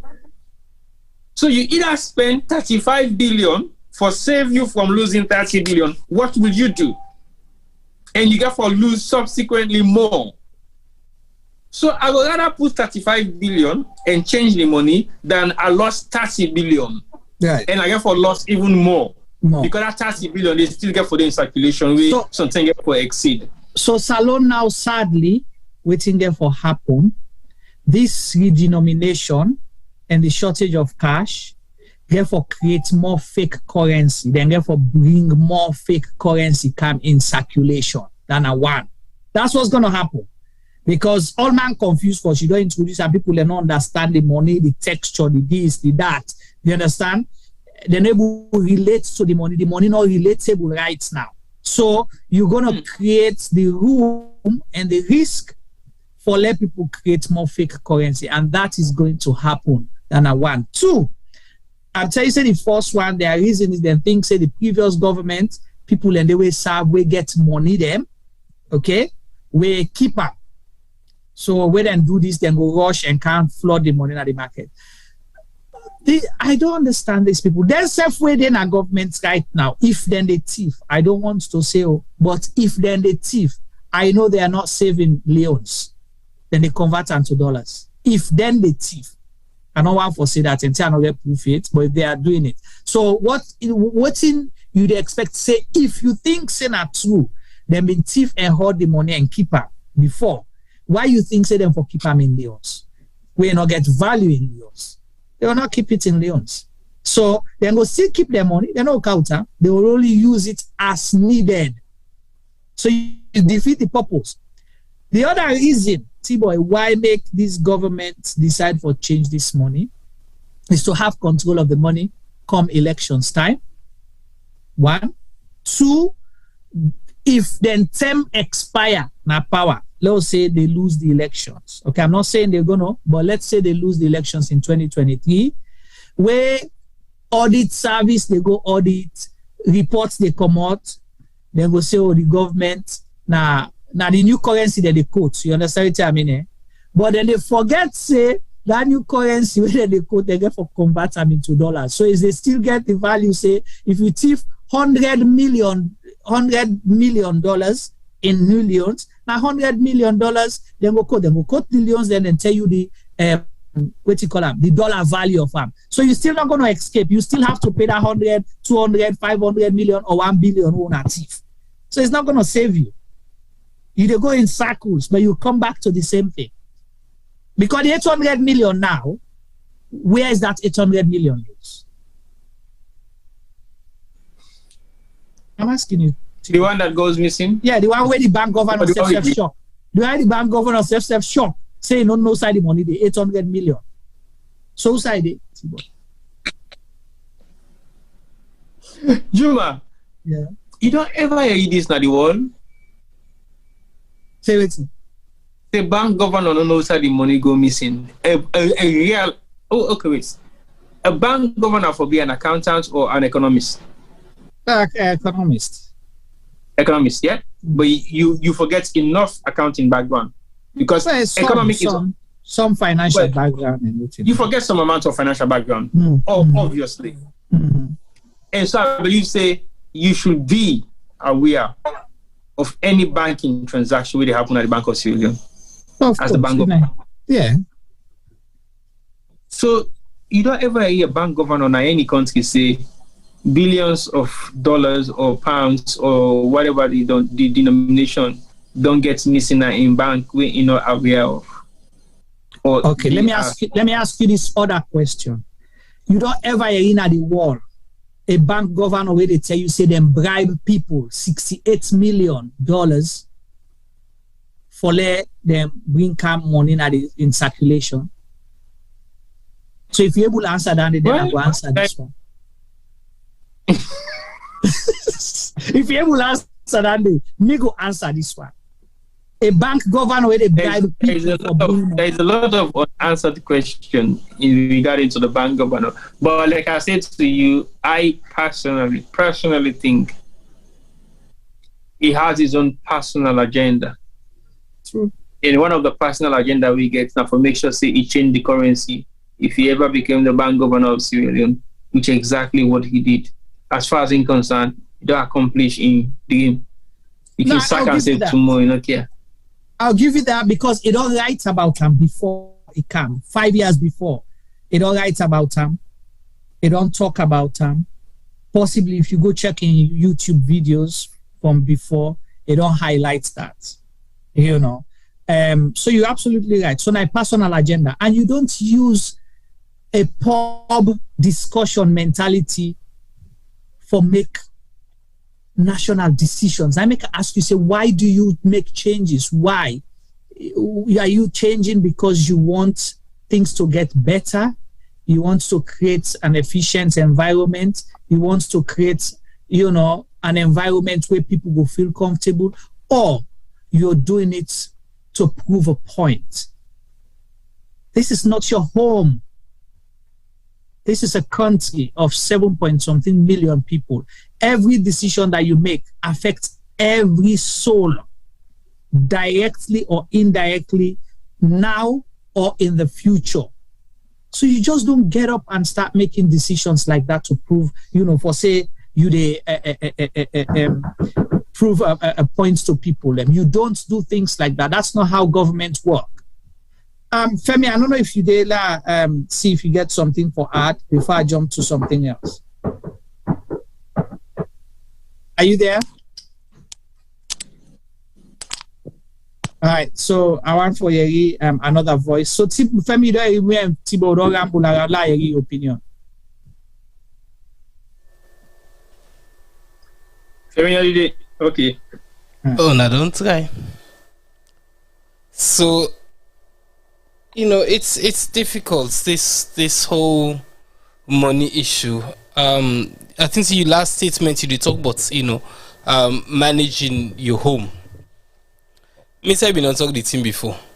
They're not managing our country's economy well. The lack of money. I mean, I don't really care Oscar excuses they make. It's ridiculous that people are not able to go take the money. They might have reasons why, but the reason they are so no all water. They're not all water at all. If you put your money in a bank, you're supposed to be able to go get your money without restrictions. You don't need people and for go begin dictate almost you for take, almost you know for take. Tibo, what's the amount you able pull in a cash point at salon?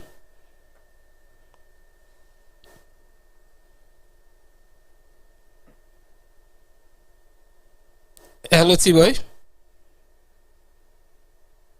We not hear you. Yes, I mean, my network is scrambled. Yeah, okay. Go on. My network scrambled. Juma, what's in the money where you able pull na cash points and selling at one go? All right, so that's my whole different disaster. But I think was I don't know if I've been 250,000 or 300,000. I think say now 400,000. Okay, 400 at one go, but I think see you get limited 10 day we can go back to the cash point for pull this money. Well, me the problem when me been get the money what I pay in commission. I can't imagine.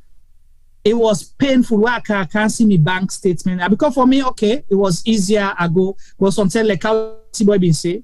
I'll go say laguna the cash point Wilberforce. I go the money no the day. or lights no day. Then I go na Congo Cross, Insai no day. So you work at the whole of Freetown, till you end up na I call the place Wilberforce Street. Then so tell you lucky you get money there.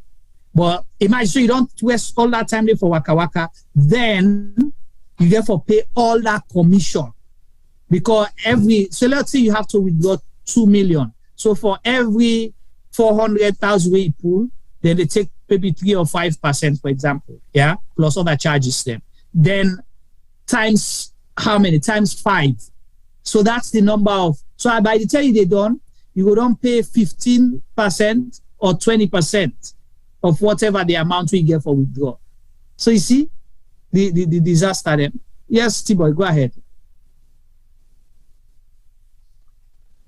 The disaster then plenty. But like, when you look at the commission rates, I think say we pay slightly higher because we get limited amount of physical, withdrawal we make. But the last time when me fit say I be withdraw money, so I think that 300,000 have been the limits now. This bank will be there by Walpole Street or so. So it's not that easy for me to be able to forget enough withdrawal. Like you say, you don't go working at the whole of Freetown first, and then you don't waste time. You don't go check now. All the bank that we supposed to open, we not open. You go to some bank and say, see lights not there, or sometimes the machine, the internet don't go down. So there are all these amounts of challenges that we face. But like we clearly say, for manage an institution like a salon, it's maybe bigger, but if you're able to manage your household properly, then yes, you might be able to get away with managing other institutions then, because I feel say money that's forgets, and if you're able to spend them wisely from your household, if you can't get access to them, now they can say we you gently, you don't work hard for that money, you spend them 50 because you don't know how to spend them. But if you work hard for them, you didn't know how you spend them because you know for say if you overspend them, you get for overwork for replace them. So we get for being look at how we manage the resources in there. But for the bank manager just come up with an idea like this, and if you say if we execute them, now the kind of country will get get the right infrastructure then for set the mandates then we will need for puts together for make we able to get any kind of facilities there. So then we look at things the way we will fail at.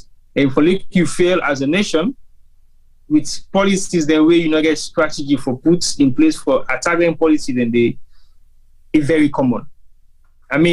Somebody asked na the program we gets na the university say, have you thought about the Venezuela demonetization of their currency and what it leads to?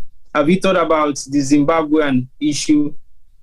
The problem with the Nigerian Zimbabwe, we devalue the currency, then cut down the zeros. But he only implement and make example to Ghana as one of the countries that we don't do. But Ghana had a vibrant economy then. Ghana was exporting a lot of goods and services out of the country. Ghana economy was growing. So for me, they reduce the currency to what in them reduce them to. Because if we remember back in the days, then we tell you say if it goes 100 upon a Ghana, now one Ghana must go back in the take for collecting money. So there was the need for them for demonetize the money if not so then.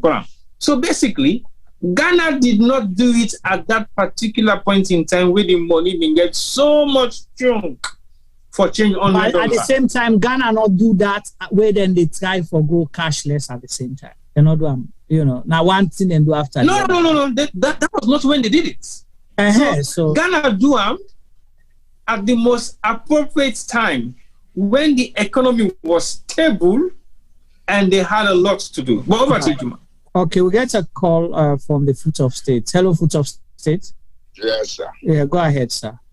Now two things I just want hit on. All right. First of all, this money when they say loss, now from the Bank of Sierra Leone loss or not from the commercial banks? We don't know. Because if not from the Bank of Sierra Leone loss, the protocols in the Bank of Sierra Leone for enter the vault when money they come out or go in, it's done by 3 people. And those 3 people are high officials in the bank. This I know because my uncle at one time was a very senior official in the Bank of Sierra Leone. I'm not going to call him name now. I know all the procedures in the Bank of Sierra Leone. As a matter of fact, that was when I got to know Samuel Kamara when he was working in the research department in the 80s. That time my uncle was there as secretary to the bank. Secondly, this issue of money loss, now again, these guys then they play. They feel say how the idiots, that's what you call idiots. They took out this money and kept it in their houses to change it into dollars. It's money laundering they are doing. It's money laundering. I will lay my life for that. And people are already in senior offices now and they do that. The next thing is, which is the final one, Ghana did not redenominate the cedi. Ghana re-evaluated the cedi. When Ghana's economy had gone up a step where they were avoiding depression, that was why they revalued their currency. And it was about that same time that oil was discovered in Ghana. I know the whole story. Hey, these guys in power, let them not feel safe. They are half-baked illiterates, functional illiterates. With PhDs? Behave themselves. You can have a BSc and are still a functional illiterate. After bachelor's, you don't learn anything new. You only specialize. So Lord left-handed. Okay? Education stops at bachelor's. You only specialize. If you had gone at graduate level, you want to go do, let me say, for example, you want to go qualify for meteorology. You go do a small research at master's, then doctorate, you go and specialize on a small area in meteorology. You don't learn anything new. Some of us are educated even without a PhD. I'm not a functional illiterate, and nobody can fool me. These guys, let them behave themselves. If they take Salon into problem, we will create a global problem for them. I swear to God, at the end this time. All right, thank you so much. I think my own thing about this money, I'm not sure say the money even touch the bank. You know, it lost before it reached the bank, but the reason how the money lost, you might be correct. And we hope say they're doing it for the right reasons, and we will see the effects in 2 months, 3 months, or a year from now. So we don't talk about this money business. So let's say, all right, so James Brown say, he not say the money loss, he say he pull 800 billion and he not in circulation after 2 weeks. So who side the money go? So if the money is not in circulation and people, they go to bank for go collect. So I don't understand this. So if you pull 800 billion, the bank they not give people because people they complain say we go for money we not able to get them. So who side the money go? Who side the money go? The banks not getting money. People they complain say they go for money they not able to get them. So where is the 800 billion? Well, except if there is other ways to mention how the money loss or who side the money did. But if you don't pull 800 million, you don't send them now, all the banks then in circulation for many distributor, and then the money not available, then who side the money go? It lost, or it go missing, or the money go out.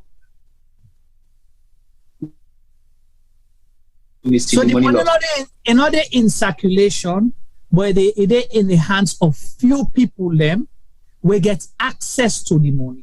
And who are the people who get access to the money? Our government.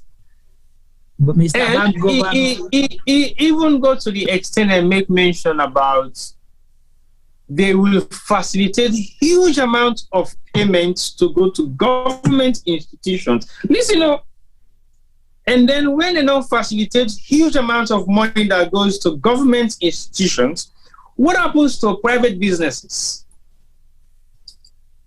Yeah. So basically, the Bank of Sierra Leone gets mandates for distributing huge amounts of money to go to government institutions. What about private entities? So the cash strategy for me now for spend and still again, this guy is not a politician because he don't highlight a message on the program say then government institutions they also really ask for money, then they send you check the way don't bounce. Can you imagine? These guys something and they wonder, is it too honest to be true or a mistake they can make? It said government institutions are sending checks to Bank of Sierra Leone. We don't bounce. We don't take like 3-4 years. And then they cash the check them to them people they also say, oh, well, sorry, we've been getting check cash away, then we know we don't pay for it. Piles of them. And then they issue the payment them. So basically what he do now is say, now when you check in the camp, he tell them, say, well, Uda sign this check, make it count for cash. He come meet me. And then he tell you, say, who said this payment come out? Putting the payment for an XYZ. So basically, he doesn't have a system. There is no system. Lie at hotel. For lie, you know, easy. Juma, for lie, now the most difficult thing. The truth now easy for tell because you know the truth you talk about.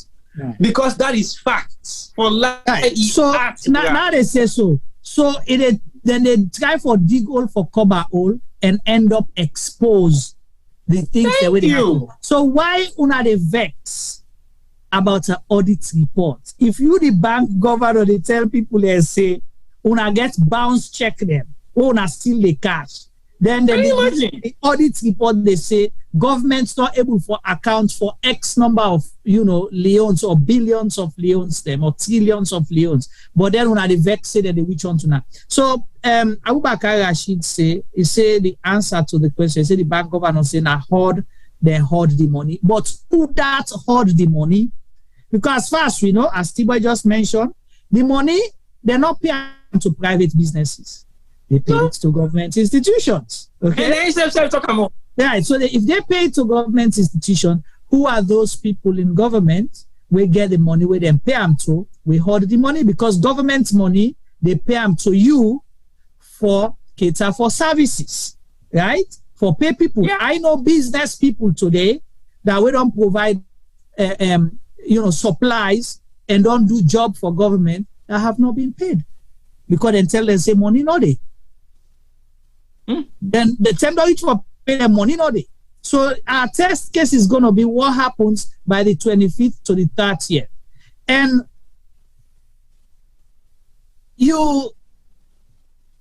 it's 3 weeks.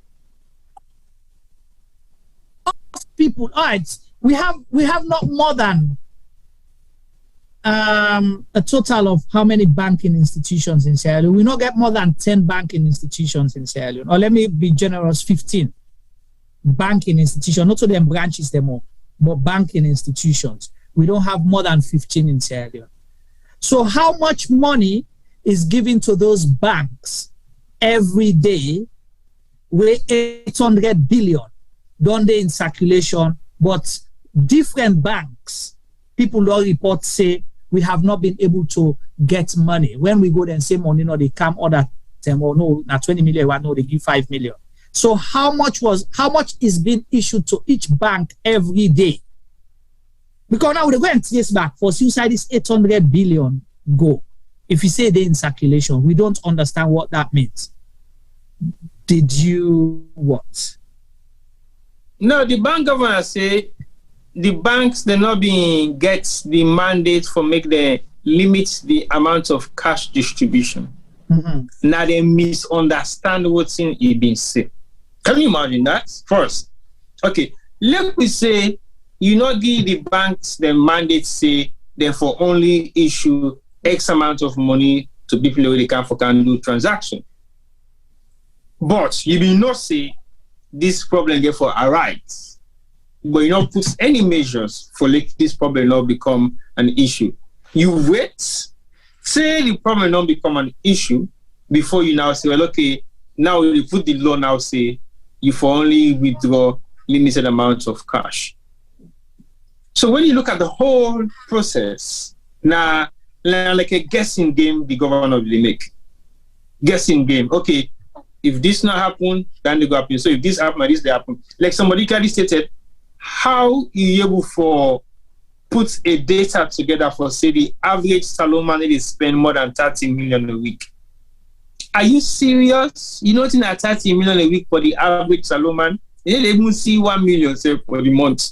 You come about talk about the average Salomon. Well, we don't even know what's in our own definition of average for us in the first place. Can you imagine the average Salomon they spend 30 million a week? You know it's not 30 million a week for that average Salomon. The average Salomon is 1 million for the month. Salomon and 5-year money. The average Salomon and 5-year money that day. The average Salomon 30 million and 5-year money that day. Apart from Femi. And you talk about the statistics where say it prints enough money to serve Salon for 5 years. Then you talk about the average Salomon they spend 30 million a week. So how many average Salomon will get? Femi is above average. So now Femi then can average. No, Femi is millionaire.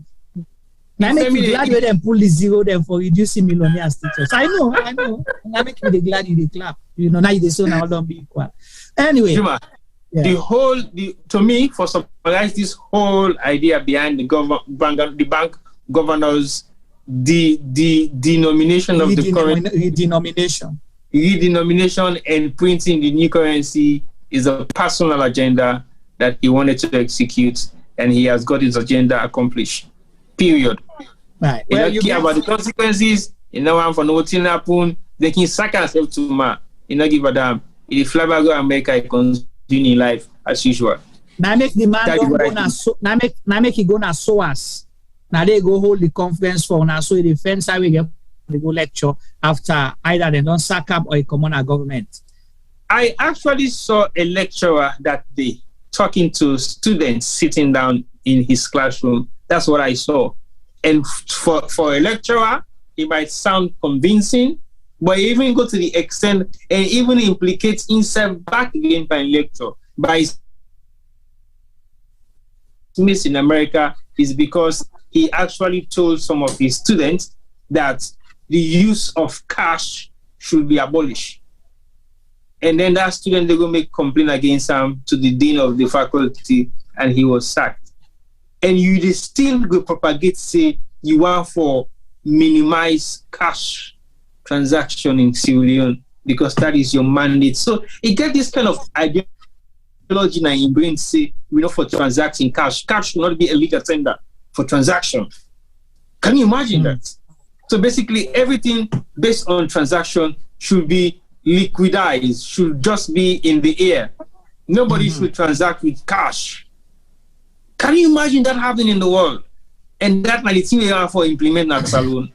So for me, it gets a personal agenda where it want for put into practice and tell the world or tell America or tell the university where the lecturers say, I told you that this is going to work. I have implemented it in Sierra Leone and it is working. So I agree with you to a large extent. I'll subscribe to that. Say there's a personal agenda, into this whole thing, but also there's a political agenda of control people and control, who that then gets money come election time. So those are the two agendas for me. It's a powerful political agenda as well as the bank governor in own egoistic personal agenda. So on that note, on the denomination, new currency, the missing 800 billion leons of new money, we don't can the markets. Family will continue for monitor this and we'll revisit again. We don't predict certain, dangers that we get for happen. One, there's a likelihood, say, innocent people and therefore go jail. because now where they work for banking institutions, and because sometimes they miss zeros or they add zeros or they're confused about the system, so they not get enough education. That's going to happen. Then come end of the month, we get for more cries because people get for good and able to collect their money because already money don't short.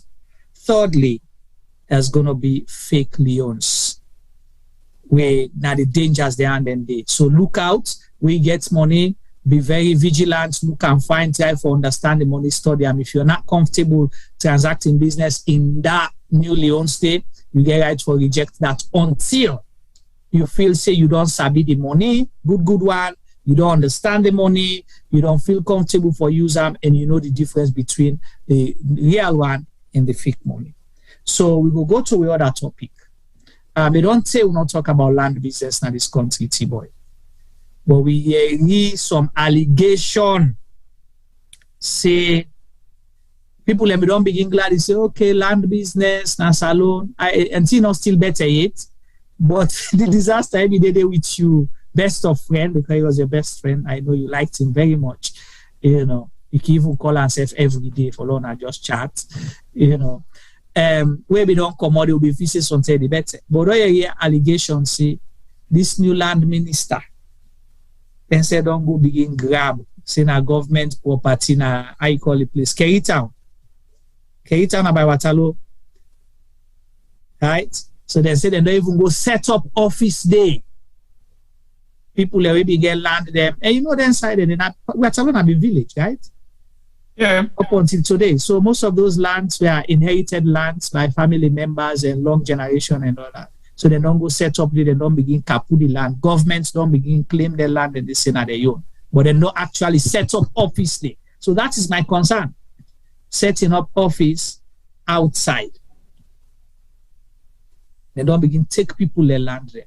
I don't know whether you hear anything for comment. And you know, I don't know. We just want to come to the public knowledge. Land grabbing is not new to the governments of Sierra Leone over the years and time immemorial. But like you say, Waterloo was a village, primarily owned by the indigenes. We don't pass them on to generations and generations and generations, possibly 4 generations. But what we realize now, Waterloo is becoming the new city at some point. It is rapidly developing to the extent that Usai and be sell Celebratory safe now we did come say we miss the new again because of the amount of crowd we don't in Waterloo.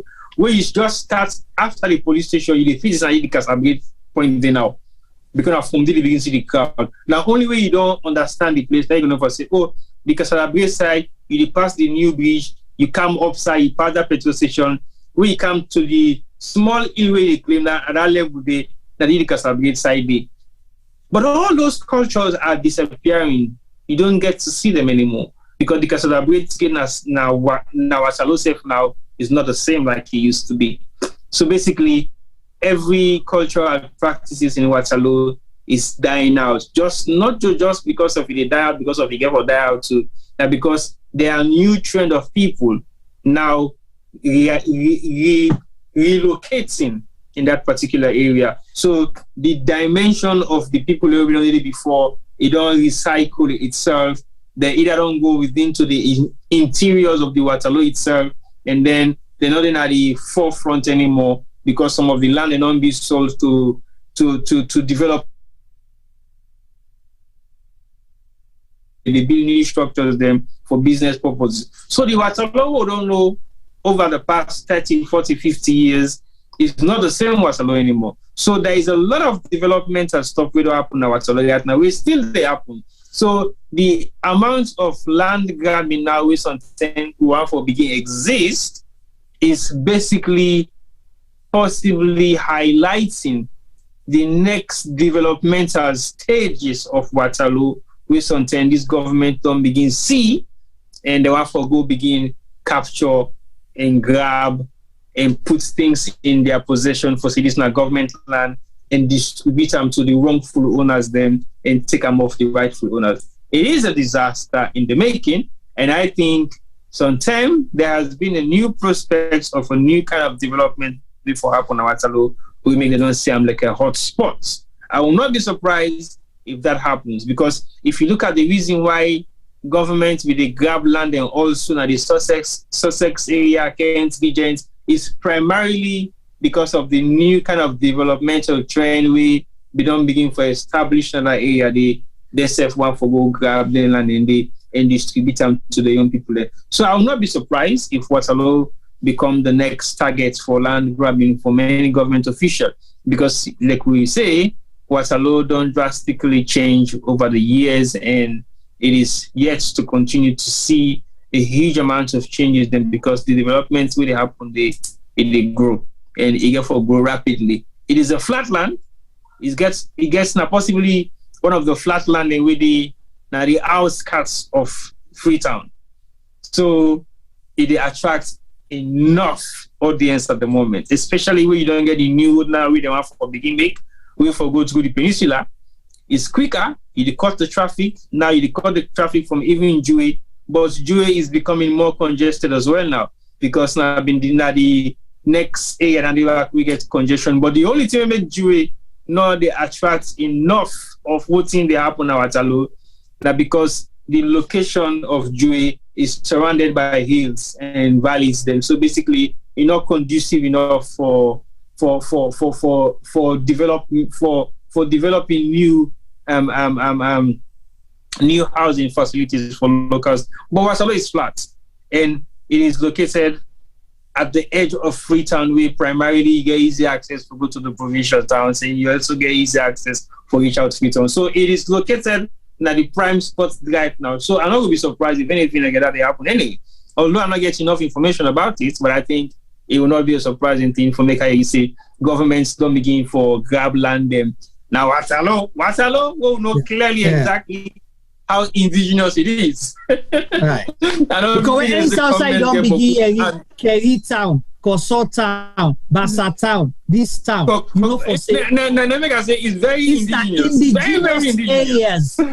You know, people and the way they are family and they own land, and community then are in their own land. So if you government don't go begin set up office now at Waterloo, a whole Kerry Town area, you don't say this now government land.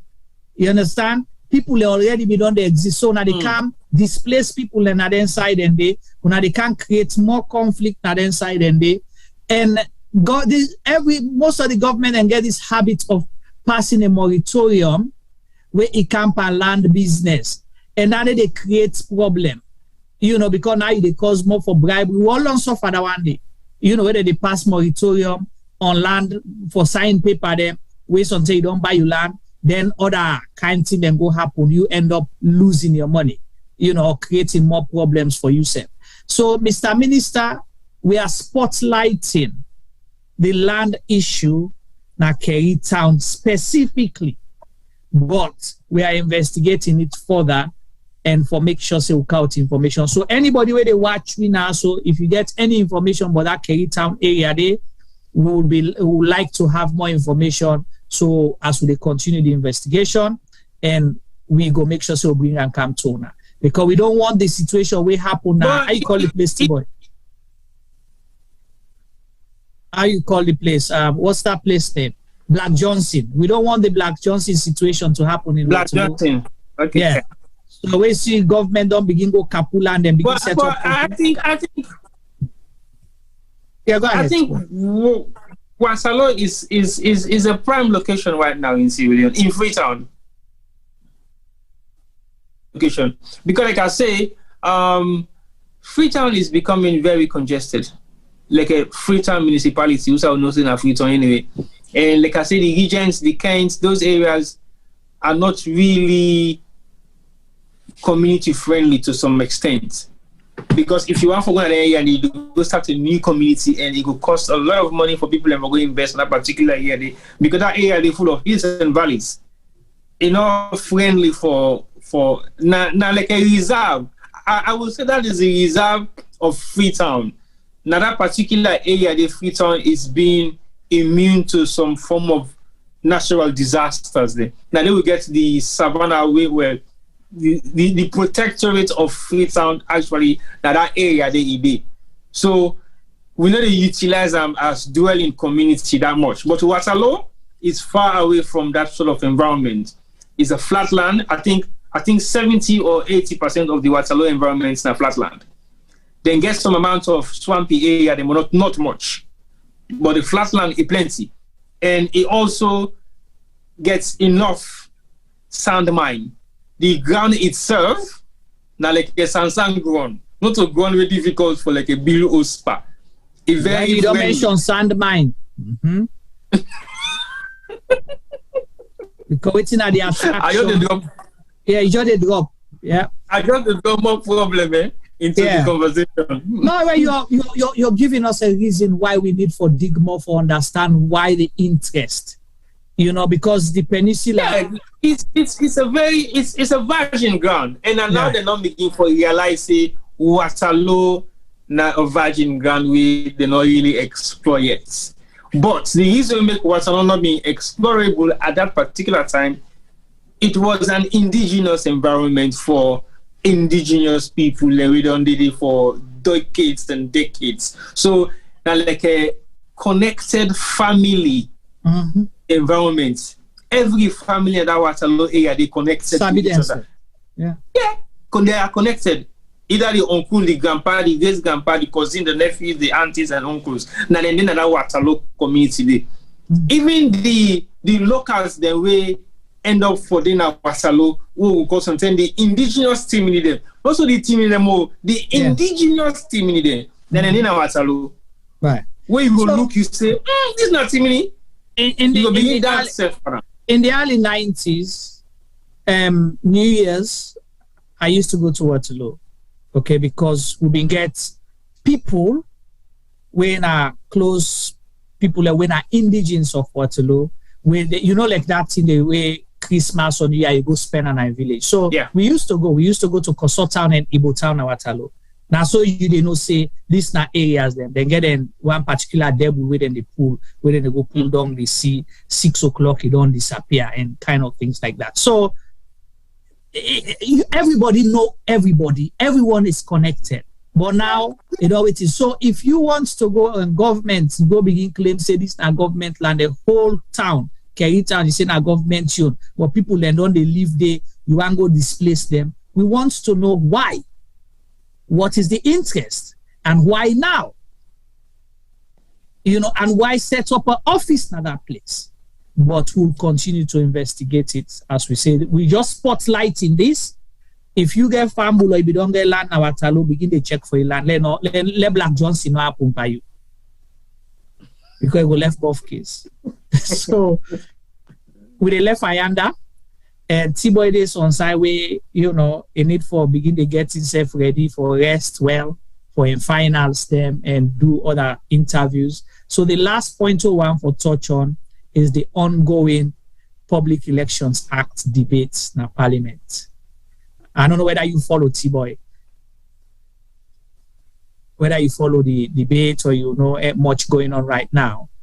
If not, me watch recently, and it's still ongoing. Then, you get something for say?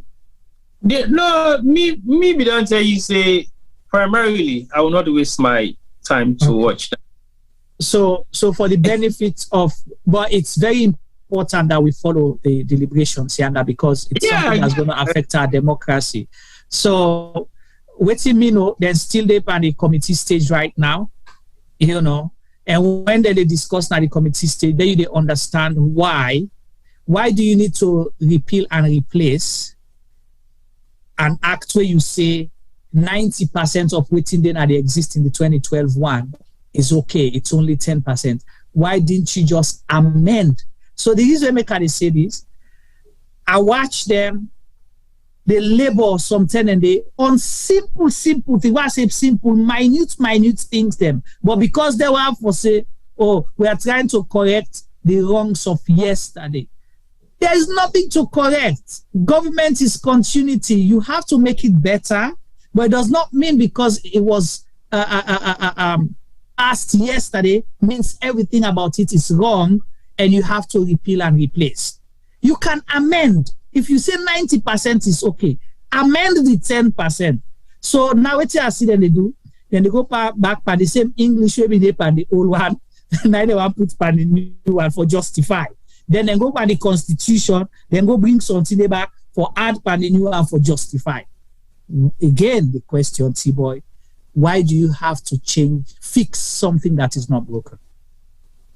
Again, the question, Juma, why do I need to waste my energy to listen to that sort of bollocks when they go back and forth with the same thing? Right. Okay, I'll take that. So, but we go continue for our chat. Yeah, you're right. But Juma, honestly, you don't listen to them, so yeah. You know what time? If not because of we know how for the democracy be spoiled within an environment, it is a wasteful environment. It is a waste of resources and man time that could be utilized otherwise. Why do I need to sit down and listen to things that way that just reverse psychology than they play at us? I don't have that time because I want to sit down for something we I will learn from, for something we I know for it will be meaningful for look we execute or put into any kind of practice for tomorrow generation to come, for something we will use them as a yardstick for liquid for look at what we need for do as a nation. But I will not sit down and listen to a deliberation of something we not just the same repeated, same response, same thing. Like you clearly say, then they go argue for minute thing when not really make sense. But just for confused people, minute thing for just to rewrite a sentence and then just change that one word for the whole day for make it look like what's in the work. They're doing jack nothing. Why would I sit down and spend 8 hours and 12 hours of me precious time where I could do something else for just listening to so-called parliamentarian, then we get education and qualification, although some of them are fake, and then they spend 12 hours for just change your sentence. We're not meaningful at all. We will all already know we are not lawyers. We don't make the laws. We don't make the rules. We don't execute it. We don't administrate it. But we already know what's not the meaning of the sentence anyway.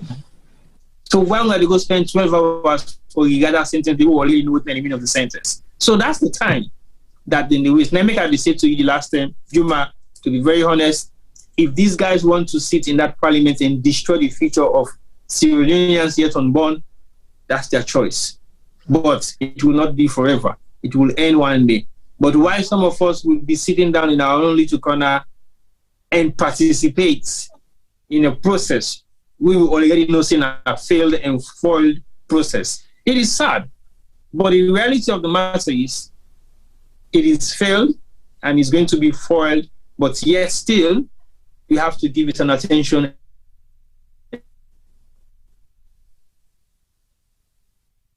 You know what is happening, but it's resources, periods of parliamentarian time that could be influenced. For you could prove a point, say the last government was rubbish and we can do better.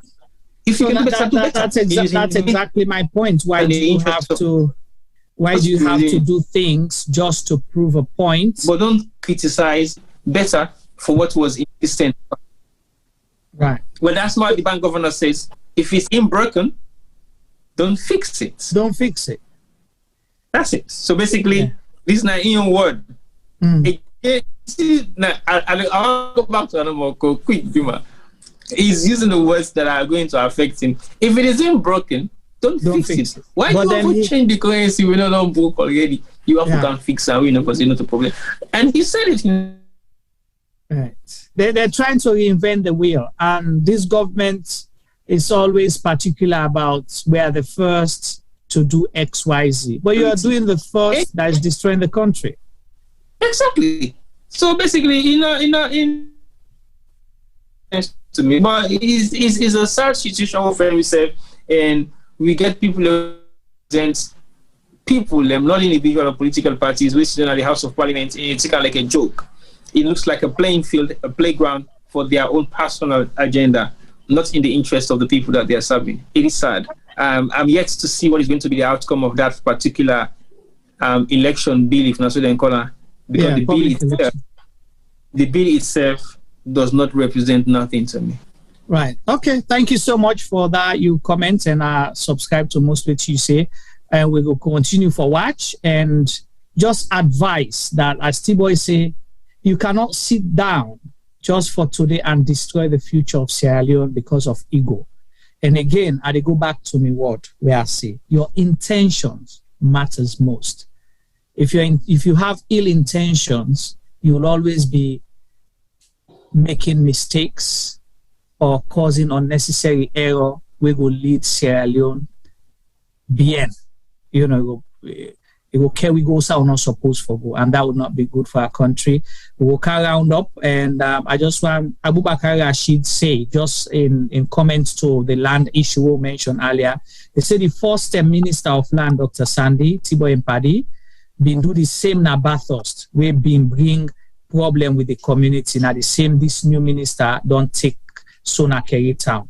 They forget say where you read the word town na community. So you don't see the same concern we'll get. So it means it's a thing that people learn on the hear now. So the allegation we hear, some truth there inside there, and we'll investigate more. T-Boy, last word for today's program. I think I want to say thank you to all the participants there really on Facebook and YouTube. Unfortunately, I get bad internet, so I need to interact with the YouTubers then today that much. As soon as I see my internet be a break from time to time, but I managed to go through the program with her. I want to say thank you to them and happy birthday to Femi once more. And I know say we viewers them shocked today for understand say we celebrate Femi birthday on air, and we don't cut we click already. We don't send them we give right now the pala food with many baseball caps and replica t-shirts of in favorite crap rubbish Liverpool team. I don't say they can't put in camera one non-costing team. And then new kits, if you buy like an electric avenue, it flash from one side to the other side, so you can't even know who are this player because the thing lines them of some kind of curves that really give distraction. That kit then get for banner because it distract players they will get eyesight problem. It's not friendly to people and we get partial view. So I feel say they get for looking to that. But yeah, overall, I want to say thank you once more to everybody we don't follow. We continue for share our program, share our platforms, and the AFCOM still they continue. And we just wait now for the next couple of games that for play. We're at the final and the third place where they happen this weekend. And unfortunately, we get the CAF award for this year, but I did not register for it, so I'm not going to be following it through in person, but I will follow it through online anyway, and maybe when I go and get the results of the winners them of the African best, CAF best, in terms of the players, the team, the country, the clubs, and all the rest. So it's going to be CAF award this weekend, and also the third place this weekend, Mohamed V Stadium, Casablanca, and then the final they have in Rabat, in the host nation city for the the Women African Nations Cup tournaments where they happen this weekend as well. So yeah, I go day live. Sometimes I might go on a live commentary on the day itself, but I don't know yet whether that will be possible. But if that's going to be possible, I will let you guys know as soon as possible so we can have a live like we did for the Sierra Leone Equatorial Guinea match. And definitely this now weekend, so we might see whether I will be able to do that. And we might have a couple of interviews as well on the day, either before or after the game, and then we'll be able to get people their own view. But yeah, hope to see you guys soon. I'll be back in the UK soon, so definitely everything will be back up and running. And thank you so much for all your support for those who are following the pictures and the interviews that we are uploading online on our various different platforms. Yeah. Thank you for those who are liking the pictures and liking the videos. Without your support, definitely it won't be possible. At least you are appreciating the work that we're doing out there and representing Sierra Leone in a female footballing tournament that is not really popular to so many Africans. But yeah, it's possible that some of these things can happen. We might represent Sierra Leone one day soon. We might represent as a nation soon. Maybe. Who knows? It can be the next AFCON. It can be two AFCON to come, but it is possible. As long as we have the right things in place, we support female football, and we support female football is not just a government issue. I think small-scale businesses can also invest in smaller clubs because one thing I learned from this tournament, from listening to some of the South African players, them I specifically asked the question, how has female football changed your life as a person?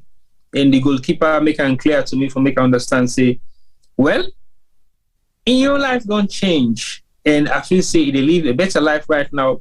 But if we encourage female football in South Africa, it will help to reduce the rate of unwanted teenage pregnancy. It will help for reduce the rape of girls being raped every day in South Africa. It will give them something for look up to. It will give them some amounts of livelihood where will reduce some of those percentages in amounts of teenage pregnancy and young girls being raped. So it will encourage investors, the private sectors, them for take up local clubs, them make them able to give some amount of incentives to the young girls there, so it will reduce them at the street, and which is true.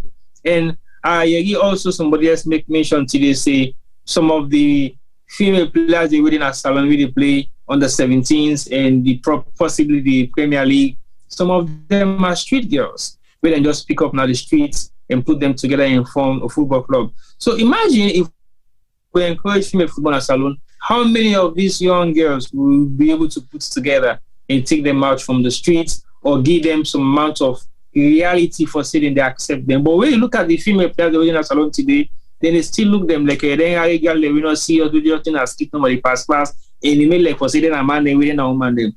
But it is actually something that is giving them a better life, something that they can look up to, something that can make them believe they also are important in society. So I feel say I go encourage small businesses then with something get some kind dispensable cash we then go out for spend for doing their own corporate social responsibility, and maybe support a young female football club where they grow up in a salon for providing them basic necessities, then something maybe best footballing gears if they can. You not get time for it, so I will get time for go buy goods. So then after that also all will make a lot of difference in terms of helping female football in Sierra Leone. And if you support them, you try for reduce the rate at which girls are being abused or being used for the wrong reason in Sierra Leone. So local support them anyway, because if we able to do that, let's please try as much as possible as we can. I want to say thank you to all for watching. Over to you, Juma. All right, thank you so much, T-Boy, for that. I don't know whether we have Femi on camera. If he's there, can you say goodbye to our viewers, Mr. Palmer? If not, I'll say goodbye on your behalf and say thank you very much for all the one that we joined with for wish Femi a happy birthday and celebrate with him live. And again, the topics that we'll discuss today, we always maintain here as the Truth and Reconciliation Commission say, true art for talk. Now, in no more they bring peace. So some of the things that we're highlighting now is to prevent the conflict in the first place, more so when you get to do a land issue. Okay? And the issue of money is a big thing in Sierra Leone. So if you knew you were not ready as a government, why implement it? Now that you've implemented it, make sure you do what is right so people not go struggle. The country go move, the economy will continue for a move again for people. On that note, I want to say thank you so much to our viewers. We appreciate you, and we want to ask that you please continue to like and follow our pages so we'll grow the audience, and that will help for let more people get the information and then say go share information with me. Until next time, Jumaba on behalf of the team, they say tata.